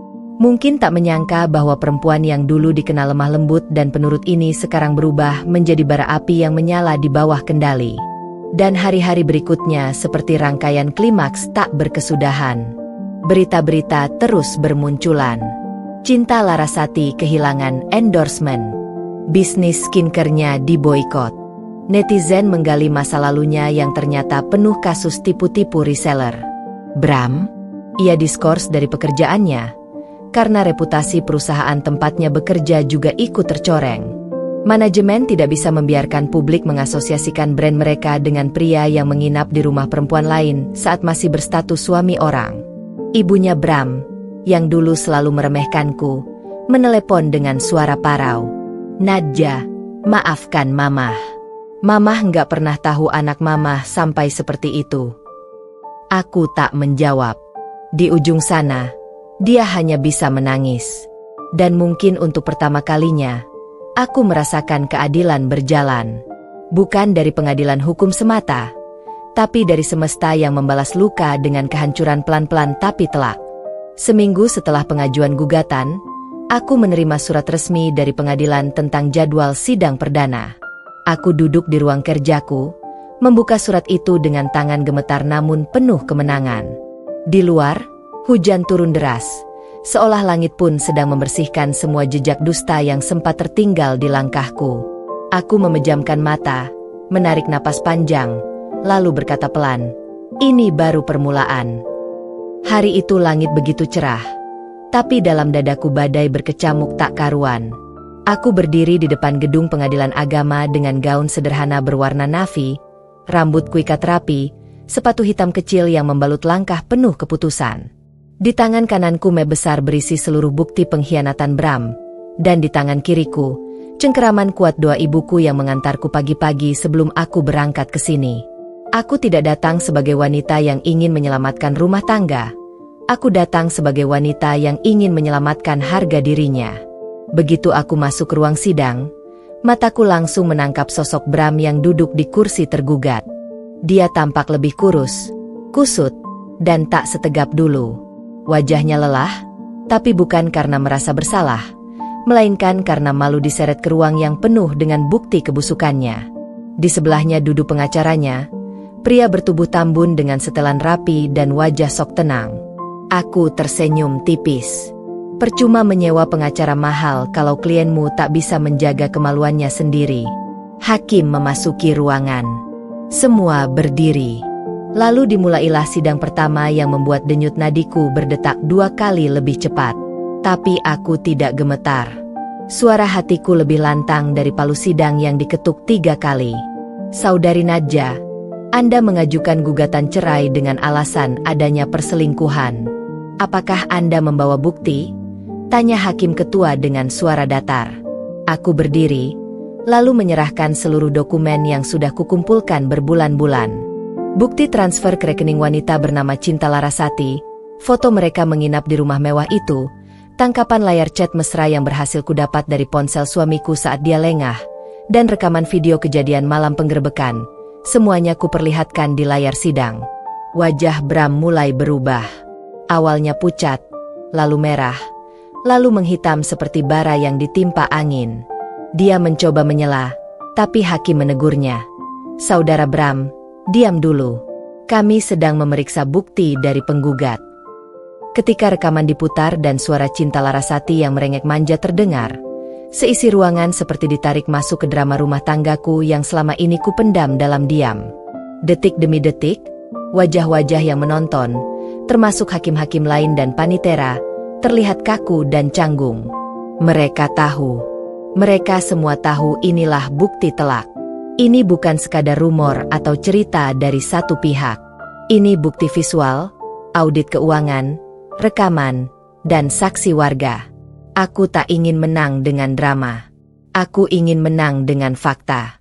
Aku tunjukkan ke pengadilan bahwa semua ini bukan sekadar emosi istri yang dikhianati, tapi penghinaan terbuka yang memalukan seluruh keluargaku. Ibuku, yang duduk di bangku belakang ruang sidang, sesekali menyeka air matanya. Tapi matanya tetap tegas menatap ke depan. Sama seperti putrinya yang kini berdiri gagah sebagai penggugat, bukan korban. Hakim membaca semua dokumen dengan seksama. Beberapa kali mengangguk, beberapa kali mengerutkan dahi. Tergugat, apakah benar semua bukti ini? Bram membuka mulut, tapi tak ada suara keluar. Pengacaranya mencoba menimpali. "Yang mulia, klien kami mengalami tekanan mental sehingga..." Hakim langsung memotong. Tekanan mental tidak membenarkan tindakan amoral dan pengkhianatan terhadap institusi pernikahan. Apalagi dilakukan secara terang-terangan dan berulang. Bahkan sampai merugikan secara sosial dan psikologis pihak penggugat. Ruangan senyap. Hanya bunyi jarum jam dan tarikan napas yang terdengar. Aku berdiri dengan dada terangkat, bukan karena sombong, tapi karena semua kebenaran akhirnya mendapat panggung. Hakim melanjutkan, dengan pertimbangan bukti-bukti valid, pengakuan tidak langsung dari tergugat, serta dampak sosial dan moral yang ditimbulkan akibat viralnya kasus ini, maka majelis hakim menyatakan akan melanjutkan proses perceraian ini ke sidang mediasi. Namun kami tegaskan, ini bukan perceraian biasa. Ini pembatalan kehormatan yang dilanggar secara publik. Seketika ruangan ramai. Bram tertunduk. Matanya berkaca. Tapi air matanya terasa hampa bagiku. Dulu, tangisan itu membuatku luluh. Kini, bahkan jijik pun tak cukup mewakili rasaku. Ia tak pernah pantas menangis untuk rasa bersalah yang ia pilih sendiri. Sidang ditunda 1 minggu untuk mediasi, sesuai prosedur. Tapi aku tahu, tak ada mediasi, tak ada niat kembali. Yang ada hanya akhir dari rumah tangga yang selama ini dijaga sepihak. Ketika aku melangkah keluar dari ruang sidang, kamera wartawan sudah menunggu. Mikrofon disodorkan ke arahku. Bu Nadja, apakah Anda ingin memberikan pernyataan atas sidang hari ini? Aku berhenti, menatap kamera lurus-lurus. Untuk semua perempuan di luar sana yang diam karena takut, hari ini saya berdiri bukan sebagai istri yang dikhianati, tapi sebagai manusia yang menolak diinjak lagi. Jangan takut melawan jika kalian tahu kebenaran ada di tangan kalian. Jangan biarkan orang berselingkuh hidup tenang sementara kalian menderita dalam senyap. Aku melangkah pergi tanpa menoleh ke belakang. Tidak pada wartawan, tidak pada Bram, dan tidak pada luka. Karena luka itu tak lagi sakit. Sudah berubah jadi kekuatan. Dan kekuatan itu, hari ini, membungkam semua dusta di hadapan hukum dan publik. Ruang mediasi itu dingin. Bukan karena AC, tapi karena suasana tegang yang menggantung seperti kabut tebal tak kasat mata. Aku duduk tegak, mengenakan blazer hitam, jilbab rapi, dan wajah tanpa ragu. Di seberangku, Bram duduk dengan kemeja lusuh dan mata yang sembab. Keringat dingin mengalir di pelipisnya meski suhu ruangan serasa beku.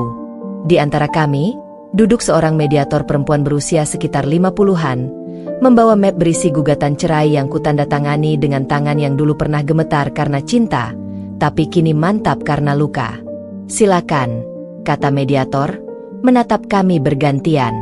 Waktu mediasi ini untuk kalian bicara dari hati ke hati. Ini bukan ruang penghakiman, tapi ruang harapan. Aku ingin tertawa. Harapan? Harapan apa yang tersisa dari reruntuhan rumah tangga yang dibakar oleh pengkhianatan? Bram membuka suara duluan. Ma, aku tahu aku salah. Aku nggak akan bela diri. Aku nyakitin kamu. Aku hancurkan kepercayaan kamu. Tapi, tolong, jangan cerai sekarang. Beri aku 1 kesempatan terakhir. Suaranya parau. Mata basahnya mencari-cari simpati di wajahku. Tapi yang kutunjukkan hanya dinding beku. Aku sudah memeluk luka ini terlalu lama untuk kembali luluh oleh tangis palsu. Kesempatan? Suaraku tenang, tapi tajam. Kau sudah diberi ratusan malam kesempatan. Setiap malam yang kau habiskan bukan di rumah, tapi di rumah pelakor itu. Aku duduk sendirian, menunggu suami yang katanya lembur, tapi ternyata sedang menonton drama bersama wanita simpanannya. Dan sekarang, kau kesini, bicara soal kesempatan. Dia menunduk, menangis. Tapi air mata laki-laki macam dia tak lagi menyentuh hatiku. Air mata yang keluar bukan karena penyesalan tulus, tapi karena kehilangan kemudahan, kenyamanan, dan reputasi yang telah hancur setelah aku membongkar semuanya di depan keluarga dan warga. Aku rela kehilangan segalanya. Rumah, pekerjaan, orang tua, tapi jangan kamu. Jangan istri aku. Aku menatapnya dalam. Kau kehilangan aku bukan hari ini, Bram. Kau kehilangan aku saat pertama kali kau memilih tidur dengan perempuan lain ketimbang memeluk istrimu. Kau kehilangan aku saat kau lebih percaya pelakor daripada keluargamu sendiri. Kau kehilangan aku sejak kau menjadi laki-laki pengecut yang hanya bisa sembunyi di balik alasan lembur. Mediator tampak gelisah, mencoba menyela. Tapi aku tak berhenti. Luka ini harus selesai di sini. Aku diam selama ini karena aku masih berharap. Tapi harapanku hanya jadi bahan olok-olok. Kau tuduh aku mandul. Kau biarkan ibumu dan adik-adikmu hina aku tiap hari. Dan kau bilang aku lebay hanya karena aku curiga. Nyatanya, semuanya benar. Aku bukan istri gila. Aku istri yang dibohongi. Bram menangis makin keras. Bahkan suara isaknya terdengar seperti anak kecil kehilangan mainan. Tapi aku hanya menatapnya seperti menatap orang asing. Aku tidak akan tarik gugatan. Aku tidak akan mundur. Bahkan jika kau sujud di kakiku sekalipun. Bukan karena aku tidak bisa memaafkan, tapi karena aku mencintai diriku lebih dari mempertahankan hubungan yang sudah busuk. Mediator menghela napas dan menutup mapnya. Mediasi gagal. Proses akan dilanjutkan ke persidangan. Aku berdiri. Dengan langkah tenang, aku tinggalkan ruangan. Di luar, sudah menunggu beberapa wartawan dan perwakilan LSM perempuan yang pernah kusurati. Mereka tersenyum padaku. Beberapa keluarga korban KDRT juga menyambutku seperti saudari seperjuangan. Aku berdiri di antara mereka, tak lagi sebagai istri Bram, tapi sebagai Nadja yang memilih bangkit. Dan Bram? Dia tetap di ruang mediasi. Terduduk, menutup wajah, menangis untuk masa lalu yang tak akan pernah kembali. Air matanya takkan pernah bisa menghapus aibnya sendiri. Aku melangkah, dan tak menoleh lagi. Sidang terbuka. Suasana pengadilan agama hari itu jauh dari sunyi seperti biasanya. Wartawan mulai berdatangan sejak pukul 8 pagi, membawa kamera dan mikrofon, siap menangkap setiap momen yang sudah lama kusembunyikan di balik diamku. Tidak ada yang kubayar, tidak ada sensasi yang kubuat. Yang ada hanya satu, kejujuran yang selama ini dibungkam, kini kubebaskan ke udara. Di tangan, kutenteng map bukti berisi tangkapan layar, transkrip chat, video penggerebekan, dan laporan hasil investigasi seorang detektif swasta yang diam-diam ku kontrak sejak 2 bulan lalu. Semua terstruktur, sistematis, dan brutal, bukan untuk balas dendam, tapi untuk keadilan. Aku melangkah ke ruang sidang. Di belakangku, keluargaku lengkap hadir.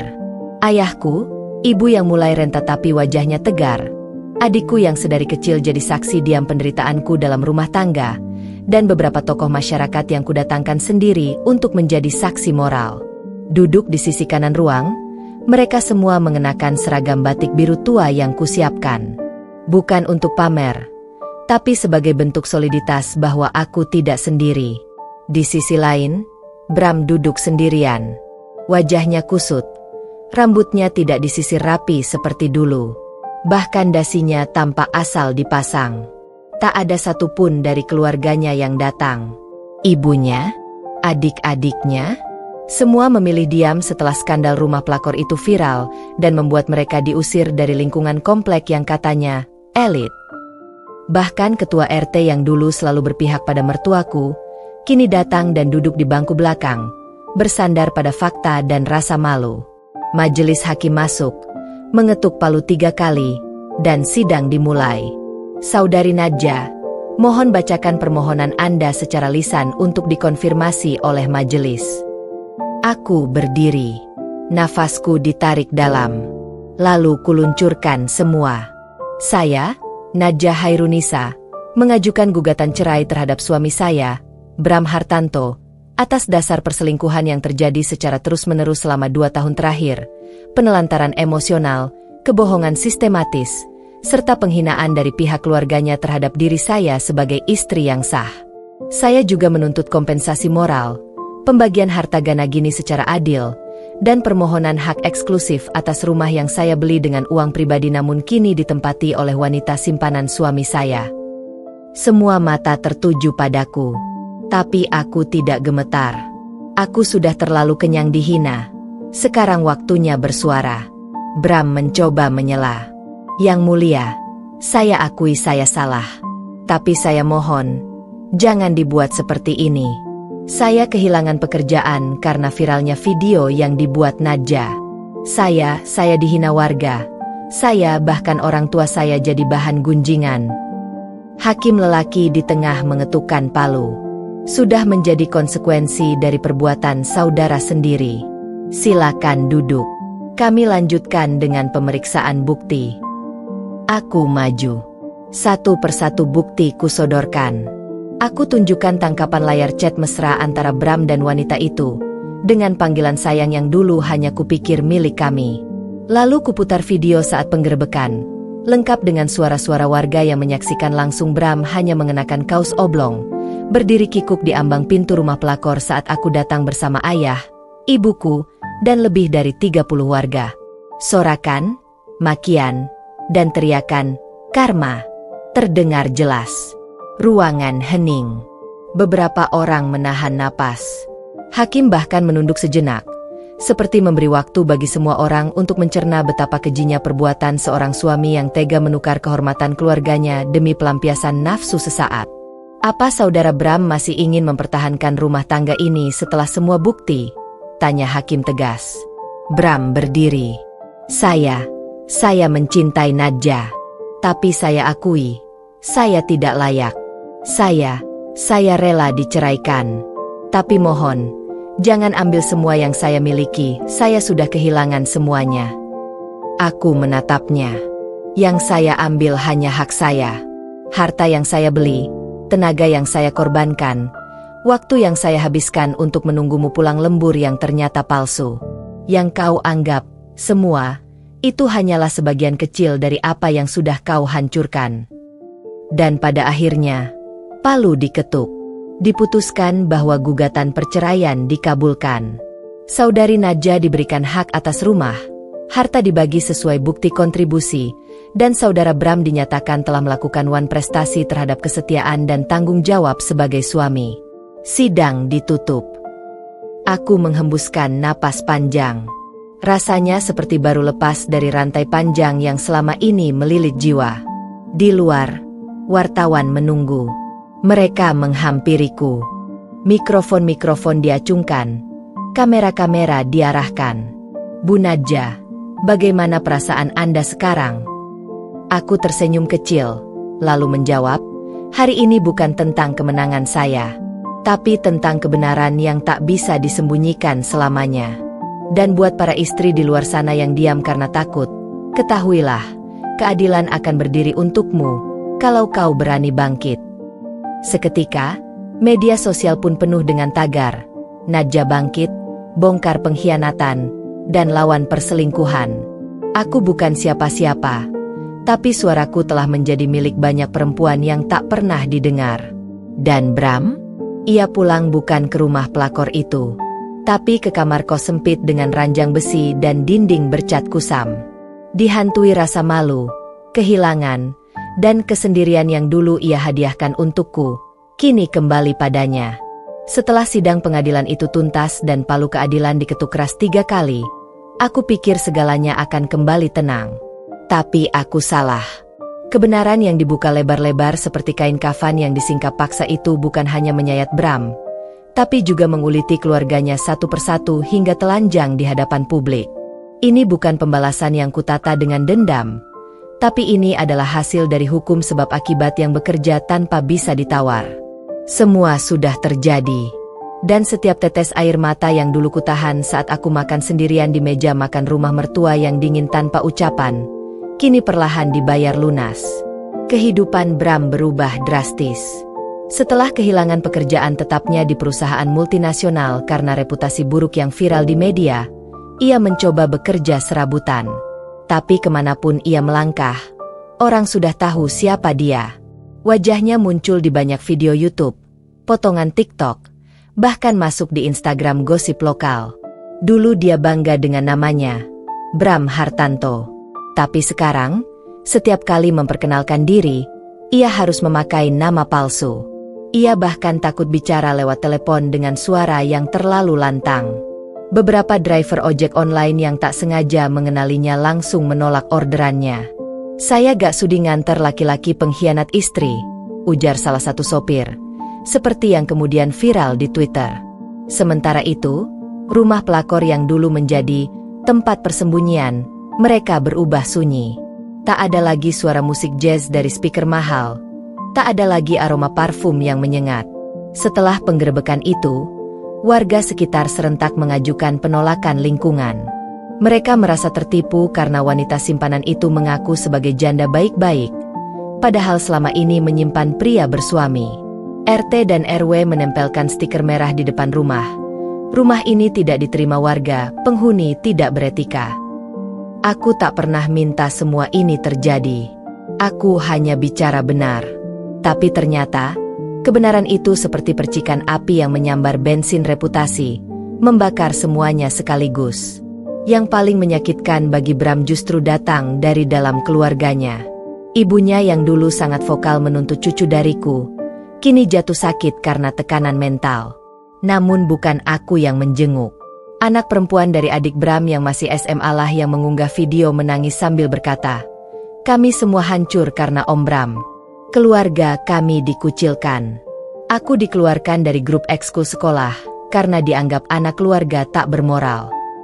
Video itu ditonton jutaan kali. Nama keluarga Hartanto, yang dulu begitu dibanggakan oleh mertua dan ipar-iparku, kini menjadi bahan olok-olokan di mana-mana.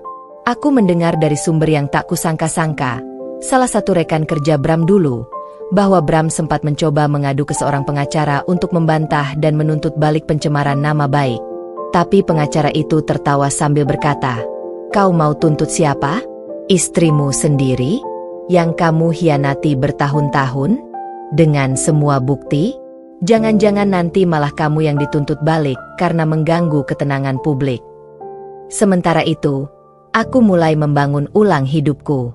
Bukan dengan laki-laki baru, tapi dengan jati diriku yang sempat hilang. Aku mulai mengisi seminar tentang perempuan dan kekuatan bangkit. Aku diundang ke kampus-kampus. Bahkan dihubungi sebuah penerbit untuk menulis kisahku dalam bentuk buku. Bukan karena aku luar biasa, tapi karena ternyata suara perempuan yang berani berkata, "Cukup," itu langka di tengah masyarakat yang masih sering menyuruh perempuan untuk sabar saja. Setiap kali namaku disebut, orang menoleh dengan rasa hormat. Tapi setiap kali nama Bram disebut, orang tertawa sinis. Bahkan saat ia mengurus lamaran kerja baru di sebuah perusahaan kecil di luar kota, HRD-nya dengan dingin berkata, "Anda kayaknya familiar, deh. Anda bukan yang viral karena selingkuh dan tidur di rumah pelakor itu, kan?" Bram langsung berdiri dan pergi. Ia tak pernah menyelesaikan lamaran itu. Aku mendapat kabar bahwa kini ia tinggal di sebuah kamar indekos kecil di pinggiran Jakarta. Kamarnya sempit, hanya muat satu kasur busa dan lemari kecil. Ia hidup dalam bayang-bayang ketakutan, selalu mencurigai setiap orang yang menatapnya. Ia tak lagi punya keberanian memakai namanya sendiri. Ia mengganti namanya di akun media sosial jadi RHD, dan bahkan tak berani pasang foto profil. Dan aku terus melangkah. Bukan dengan bangga menginjak masa lalu, tapi dengan tenang meninggalkannya sebagai pelajaran.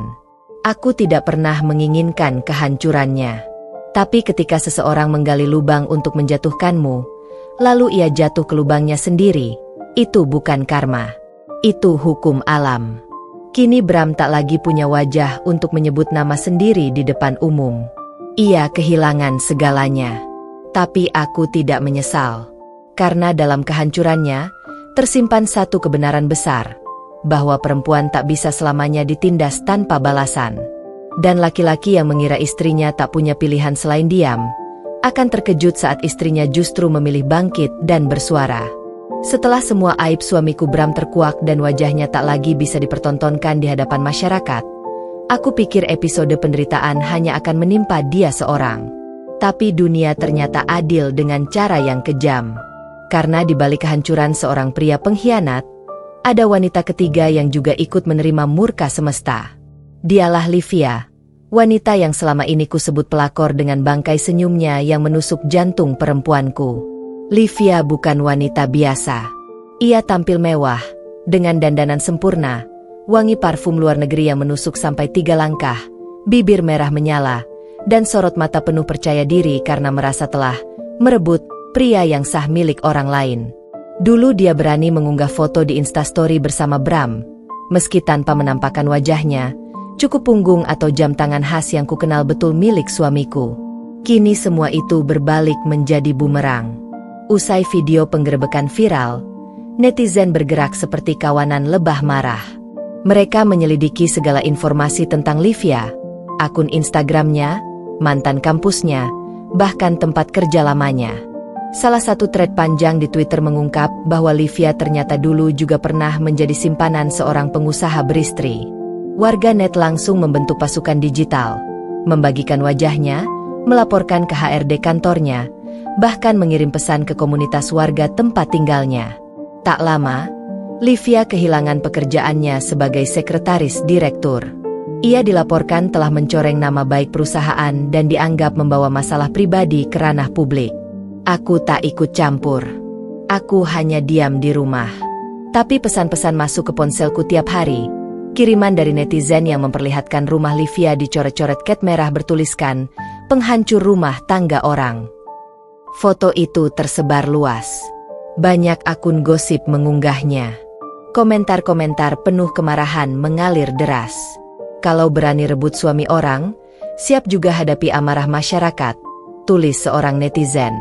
Ada pula video warga kampung yang mendatangi rumah kontrakan Livia. Mereka menuntut dia segera angkat kaki karena dianggap meresahkan. Livia akhirnya meninggalkan rumah itu diam-diam dini hari. Tapi kepergiannya tak menghentikan badai. Ia mencoba pindah ke daerah lain, tinggal di apartemen kecil yang sebelumnya ia sebut kelas bawah. Ia tak bisa lagi hidup mewah karena tak ada yang membiayai. Bram yang kini pengangguran hanya bisa mengandalkan sisa tabungan mereka, yang segera habis untuk kebutuhan pokok. Livia bahkan sempat terlihat berjualan online, menawarkan skincare palsu. Tapi netizen dengan cepat menyerbu akun dagangnya dan memberikan rating buruk. Akun jualannya tumbang sebelum sempat berkembang. Salah satu temannya yang kecewa membocorkan chat pribadi mereka. Dalam percakapan itu, Livia mengaku hancur secara mental, tak bisa tidur, dan merasa takut setiap kali mendengar suara pintu diketuk. Aku kayak dikutuk. Aku gak berani keluar rumah. Semua mata kayak ngelihat aku najis, tulisnya. Chat itu menyebar, tapi tak ada yang bersimpati. Karena masyarakat terlalu muak dengan wajah-wajah sok suci yang diam-diam mencuri kebahagiaan perempuan lain. Puncaknya terjadi saat Livia mencoba datang ke sebuah acara job fair untuk mencari pekerjaan. Ia berdandan sederhana, menutupi wajahnya dengan masker dan topi. Tapi tetap saja, seseorang mengenalinya dan meneriakkan namanya keras-keras. Itu Livia, pelakor yang viral itu. Semua orang menoleh. Beberapa langsung mengeluarkan ponsel dan merekam. Livia gemetar, menunduk, lalu lari keluar dengan langkah tergesa. Video itu viral lagi. Judulnya, pelakor viral tertangkap di job fair, langsung kabur. Aku melihat semua itu dengan hati yang, entah harus kukatakan puas atau sedih. Karena meski aku tak pernah menginginkan penderitaan siapapun, aku tahu ini adalah harga dari pilihan mereka. Harga dari menghancurkan rumah tangga orang dengan penuh kesadaran, bukan karena cinta yang tak bisa dikendalikan, tapi karena ego, nafsu, dan rasa bangga telah menaklukkan milik orang lain. Dan lucunya, saat Livia terpuruk seperti ini, Bram tak lagi terlihat bersamanya. Keduanya mulai saling menyalahkan. Dari informasi yang bocor di salah satu akun X, dulu Twitter, Livia pernah menulis status di akun Facebook alternya. Dulu katanya kamu cinta, tapi giliran dunia menghujat, kamu lari dan tinggalkan aku sendirian. Orang-orang hanya tertawa, tak ada simpati. Karena cinta yang lahir dari pengkhianatan hanya akan tumbuh jadi racun. Kini Livia menghilang, tak lagi punya media sosial, tak terlihat dimanapun. Ada yang bilang dia pindah ke kota kecil dan hidup dengan identitas palsu. Tapi namanya sudah jadi aib nasional. Jika seseorang mengetik Livia pelakor di mesin pencari, akan muncul semua jejak masa lalunya. Video penggerebekan, foto rumah dicoret, hingga status-status hinaan netizen. Aku, di sisi lain, kembali tersenyum di depan kaca. Bukan karena dendamku puas, tapi karena aku tahu bahwa perempuan yang pernah diinjak harga dirinya bisa bangkit bukan dengan cara membalas serendah-rendahnya, tapi dengan tetap berdiri tegak, membiarkan dunia yang berbicara, dan memilih diam yang paling mematikan. Biarlah pelakor itu lenyap ditelan aibnya sendiri. Dan aku tetap di sini, hidup, utuh, dan menang. Pagi itu udara terasa aneh. Bukan dingin, bukan juga hangat, tapi seperti menahan sesuatu yang ingin pecah. Di balik jendela, aku melihat gerbang rumah terbuka pelan. Mobil tua berhenti di depan halaman. Suara pintu diketuk pelan tapi berulang, seperti seseorang yang ingin masuk tapi ragu. Aku tahu ketukan itu. Ketukan dari masa lalu. Ketukan dari keluarga yang dulu meneriakiku, perempuan tak becus, istri tak berguna, menantu mandul dan tak tahu diri.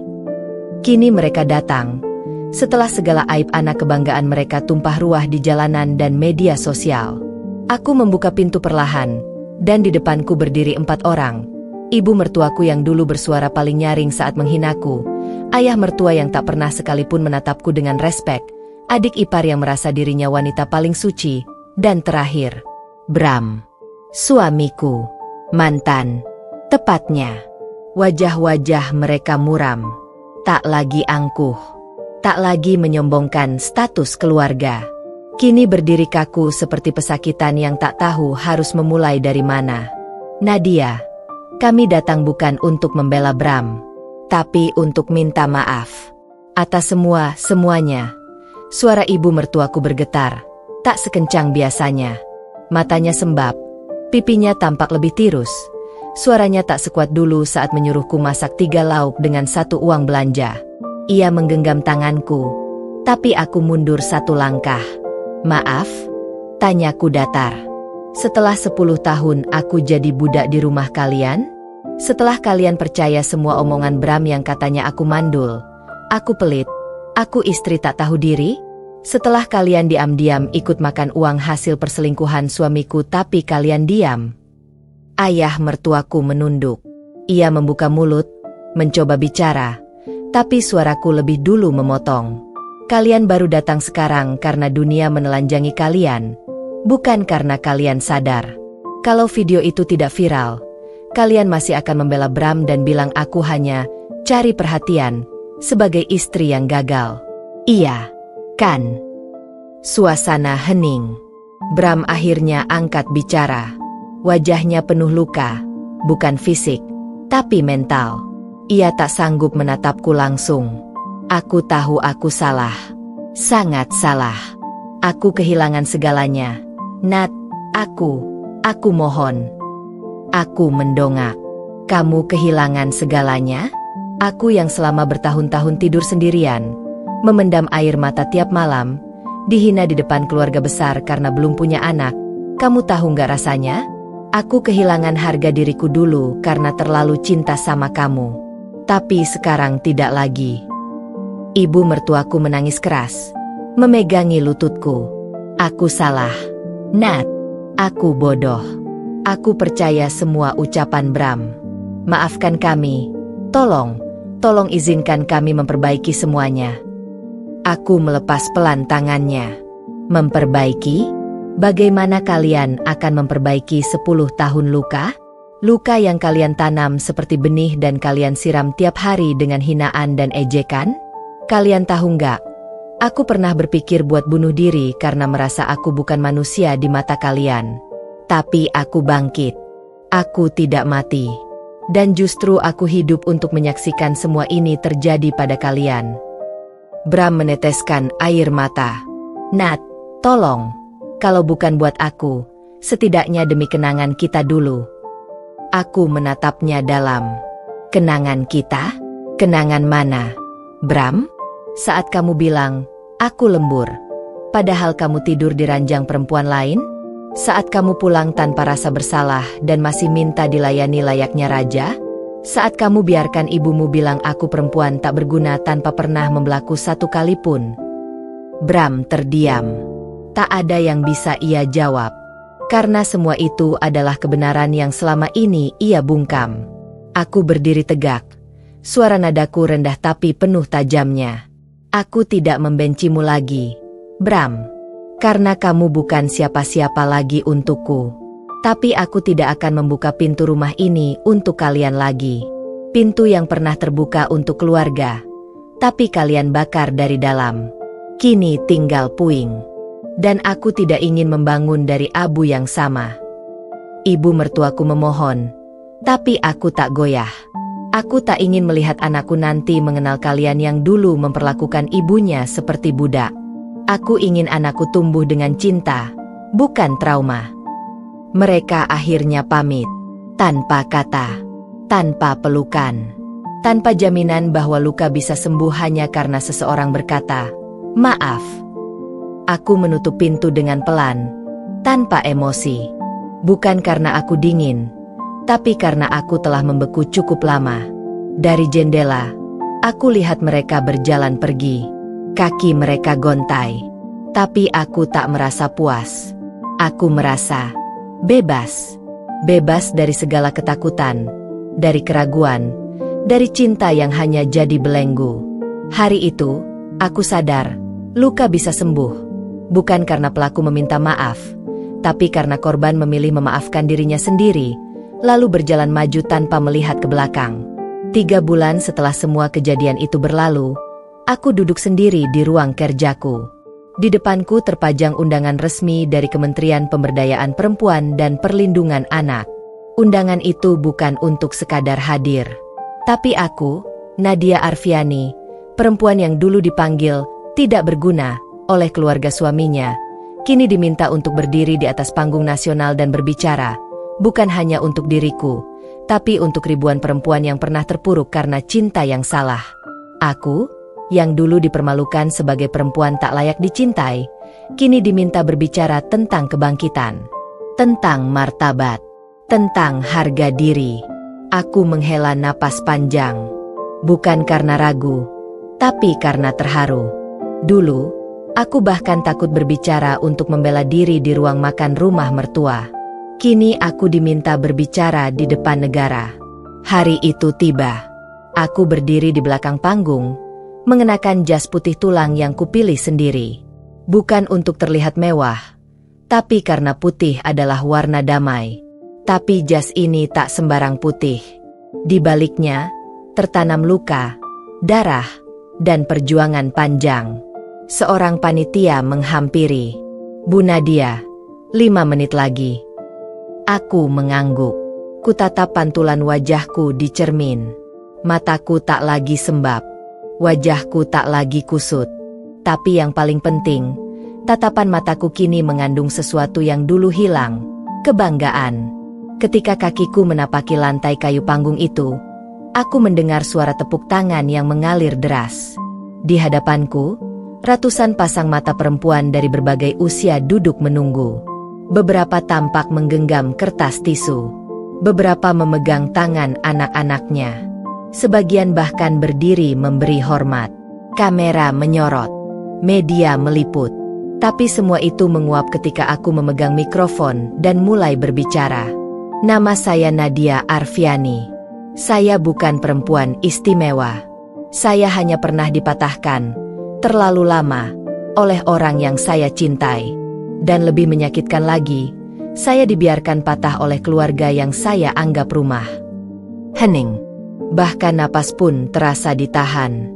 Saya pernah dikatakan mandul, hanya karena belum memiliki anak. Saya dihina oleh mertua saya, direndahkan oleh suami saya, dan dianggap tidak ada oleh orang-orang yang mengaku keluarga. Tapi hari ini saya berdiri di sini bukan sebagai korban. Saya berdiri sebagai bukti bahwa tak ada perempuan yang layak dibungkam oleh kesetiaan yang tak berbalas. Aku ceritakan semuanya.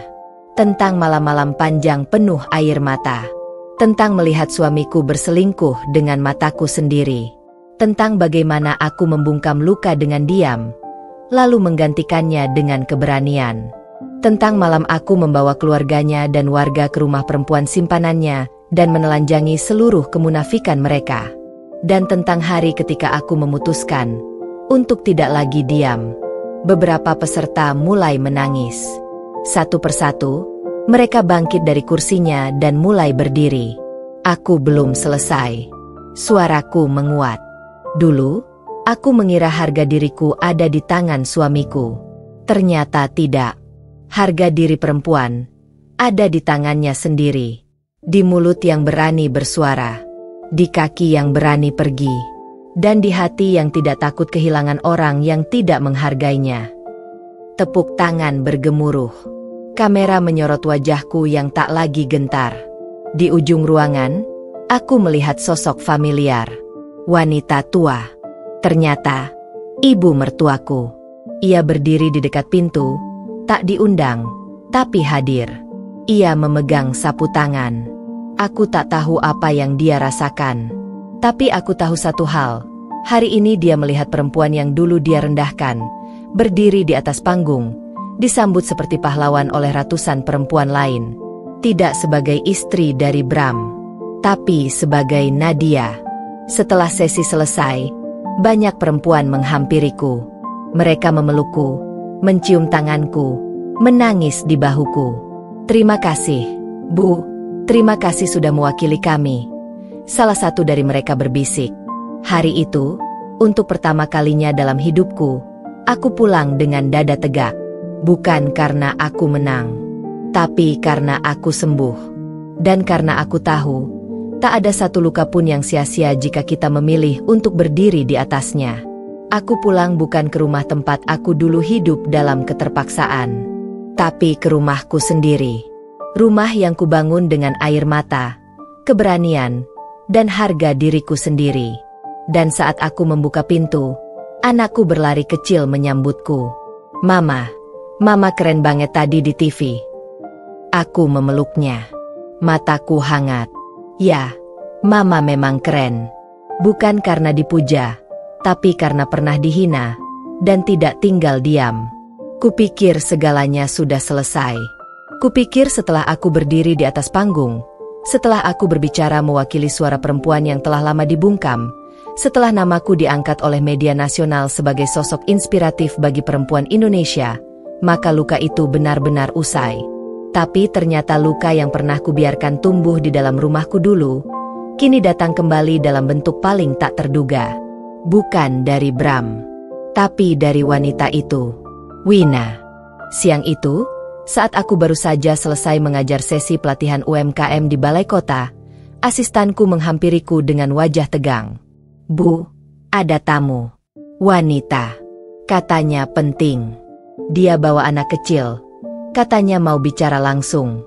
Nggak mau pergi sebelum ketemu. Aku mengernyit. Belum sempat aku bertanya lebih lanjut. Kulihat dari kejauhan, perempuan itu berdiri sambil menggenggam tangan seorang anak perempuan kecil yang kira-kira berusia 6 tahun. Mataku membelalak. Wina.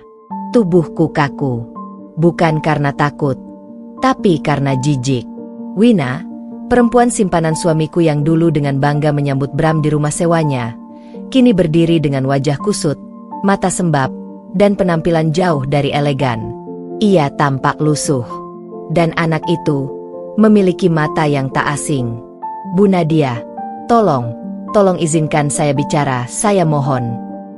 Suaranya parau, gemetar, berbeda jauh dari nada congkak saat dulu dengan berani memamerkan suamiku di rumahnya sendiri.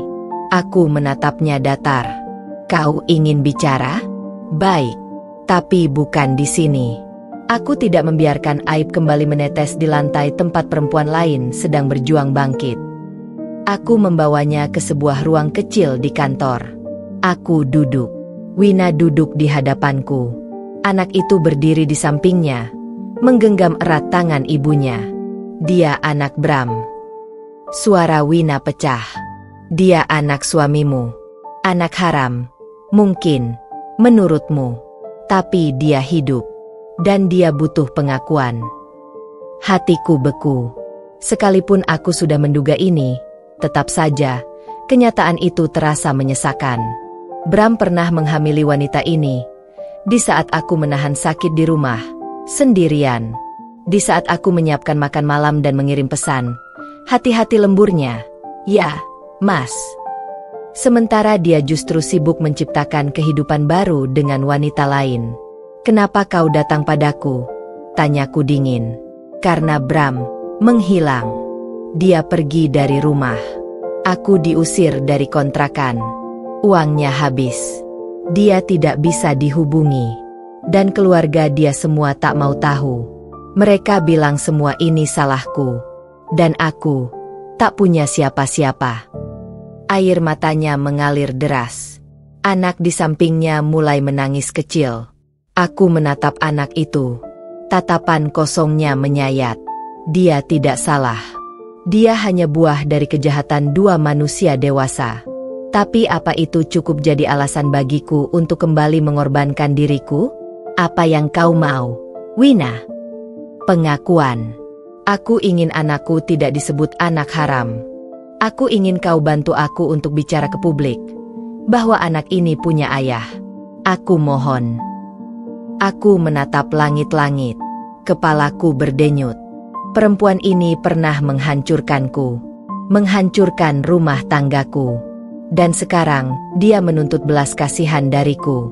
"Wina," suaraku akhirnya keluar lirih, dingin. "Kau datang padaku karena kau tahu aku tidak sejahat dirimu.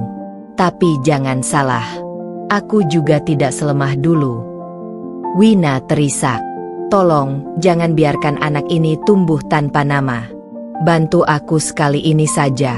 Kau orang yang masih punya nama baik. Aku sudah hancur. Aku sudah tidak punya muka." Aku menghela napas dalam. Kupejamkan mata. Dalam diam, aku tahu, aku tidak melakukan ini untuk Wina. Aku bahkan tak peduli pada Bram. Tapi anak itu tak pantas jadi korban dosa orang tuanya. Akhirnya, aku menghubungi notaris dan kuasa hukum. Dalam 2 minggu, pengesahan status anak itu selesai secara hukum. Aku tidak muncul di publik. Tapi aku memastikan dokumen lengkap, perlindungan hukum anak itu terjamin, dan akta lahirnya terbit dengan nama ayah kandungnya. Suatu hari, Wina kembali, ingin memberikan sesuatu padaku. Sebuah amplop kecil. Ini surat terakhir dari Bram sebelum dia menghilang. Aku membuka perlahan. Isi suratnya singkat. "Nadia, kau menang. Aku kalah bukan karena kau membalas, tapi karena kau tetap manusia. Aku bahkan tak pantas disebut ayah oleh siapapun. Aku pergi. Jangan cari aku." Tanganku meremas kertas itu. Tapi aku tidak menangis. Tidak ada air mata tersisa. Hanya satu keyakinan. Aku tidak pernah kalah. Karena aku tidak menjatuhkan mereka dengan dendam, tapi dengan prinsip. Dan karena aku tetap bisa memilih, meski sudah dihancurkan, untuk tetap manusia. Di akhir hari, aku berdiri di balkon rumahku, menatap langit senja. Anak dari rahim perempuan lain itu kini punya nama. Sementara aku sudah lama punya kehormatan, karena aku tidak pernah melepasnya, bahkan saat dunia mencoba merampasnya. 5 tahun setelah hari ketika aku memimpin rombongan warga dan keluarga besar untuk mempermalukan suamiku di depan rumah wanita simpanannya, segalanya berubah. Bukan hanya pada diriku, tapi pada seluruh semesta kehidupanku. Aku, Nadia, perempuan yang dulu dianggap tidak becus jadi istri karena tidak bisa memberikan anak, kini berdiri sebagai salah satu pengusaha perempuan paling berpengaruh di Indonesia. Aku tak lagi berjalan dengan kepala tertunduk. Aku melangkah, dan dunia yang menunduk padaku. Pagi itu, aku berdiri di balik panggung sebuah auditorium bergengsi di Jakarta. Di hadapanku duduk lebih dari 1.000 perempuan dari berbagai latar belakang. Pekerja pabrik, buruh rumah tangga, janda korban kekerasan rumah tangga, aktivis, hingga mahasiswi yang haus inspirasi. Dan aku menjadi keynote speaker dalam acara bertajuk Perempuan Bangkit, Dari Luka ke Kemenangan. Aku menatap mikrofon. Hatiku gemetar, bukan karena gugup, tapi karena menyadari betapa panjang perjalanan ini. Betapa luka yang dulu nyaris membunuhku kini menjadi bahan bakar utama yang membawaku ke puncak. Saya berdiri di sini bukan karena saya tidak pernah jatuh. Saya berdiri karena saya menolak untuk tinggal dalam kehancuran yang dibuat orang lain. Saya berdiri karena saya memilih untuk hidup, meskipun saya dicampakkan, dihina, dikhianati, dan dijatuhkan. Riuh tepuk tangan memenuhi ruangan. Sorot mata mereka menatapku penuh haru, penuh rasa hormat. Tak sedikit yang menangis. Dalam hati aku teringat saat pertama kali aku keluar dari rumah dengan tubuh gemetar karena suamiku tidak pulang-pulang, dengan firasat yang menyesakan. Aku teringat detik-detik saat aku berdiri di depan rumah wanita simpanannya, mengetuk pintu dan memperlihatkan surat nikah, mempertemukan keluarganya dan warga dengan kemunafikan yang mereka tutupi. Semua itu terasa seperti mimpi buruk yang menjelma kekuatan. Dan kini, aku duduk di ruangan yang sama dengan para menteri, pejabat tinggi negara, tokoh feminis global, dan CEO perusahaan besar, membahas bagaimana membuat regulasi yang adil bagi perempuan korban kekerasan domestik. Namaku tercetak di berbagai headline, bukan sebagai korban, tetapi sebagai pahlawan. Aku tak pernah menduga bahwa membela diriku sendiri kala itu akan menjadi obor bagi ribuan perempuan yang ingin keluar dari kegelapan. Di luar panggung, setelah acara selesai, seorang pria berusia sekitar 50-an menghampiriku. Ia mengenalkan dirinya sebagai direktur program dari sebuah NGO internasional yang fokus pada pemberdayaan perempuan di kawasan Asia Tenggara. Bu Nadia, kami mengikuti jejak perjuangan ibu sejak insiden viral 5 tahun lalu. Keberanian ibu telah menginspirasi jaringan kami. Kami ingin mengajak ibu menjadi duta Asia Tenggara untuk program Women Reclaiming Dignity. Aku terdiam. Hatiku menghangat. Bukan karena pujian, tapi karena kini perjuanganku memiliki dampak nyata. Karena luka masa laluku kini berubah menjadi jembatan bagi banyak perempuan lain untuk bisa berjalan. Dan di tengah kesibukanku, sosok baru hadir dalam hidupku. Seorang pria yang dulu hanya kusapa sebagai rekan sesama pembicara seminar, ternyata pelan-pelan menunjukkan ketulusan yang tak pernah kutemukan sebelumnya. Namanya Rehan, seorang pengacara hak asasi manusia yang diam-diam telah lama mengagumiku sejak aku memperjuangkan hak-hakku sendiri di pengadilan. Berbeda dari Bram, Rehan tidak mencoba menyelamatkanku. Ia tahu aku mampu menyelamatkan diriku sendiri. Ia hanya berdiri di sisiku, mendengarkan saat aku perlu bicara, dan diam saat aku hanya ingin ditemani. Aku tidak ingin jadi pahlawan untukmu, Nadia, katanya suatu malam saat kami duduk di beranda rumahku. Kau sudah lebih dari cukup jadi pahlawan untuk dirimu sendiri. Aku hanya ingin jadi seseorang yang tidak akan menambahkan luka di hatimu yang sudah penuh bekas tempur. Aku tersenyum. Untuk pertama kalinya, aku merasa tenang. Bukan karena aku sudah menang atas masa lalu, tapi karena aku tahu aku telah pulih sepenuhnya. Dan Bram? Kabar terakhir yang kudengar, ia hidup berpindah-pindah kota, terjerat utang, bekerja serabutan, dan tak pernah benar-benar memiliki rumah. Wina kembali ke desanya, membesarkan anaknya dengan beasiswa pendidikan yang aku perjuangkan melalui yayasan yang kini kupimpin. Mereka telah mendapat bagian dari akibat perbuatan mereka. Tapi aku mendapat hadiah dari keteguhan hatiku. Malam itu, setelah semua tamu pulang, aku berdiri di depan cermin, menatap bayanganku. Aku melihat wajah perempuan yang pernah hancur berkeping, yang pernah disudutkan, yang pernah dikhianati. Tapi di balik semua luka, di sana kulihat cahaya. Perempuan itu kini berdiri tegak. Bukan karena dunia memberinya ruang, tapi karena ia merebut ruang itu dengan segala keberanian yang ia miliki. Dan untuk semua perempuan yang pernah merasa tak cukup hanya karena tak bisa memberi anak, hanya karena tubuhnya dijadikan dalih untuk menyalahkan, hanya karena suaranya dikubur oleh budaya patriarki, aku ingin kalian tahu. Kalian cukup, kalian layak, dan kalian bisa menang, seperti aku.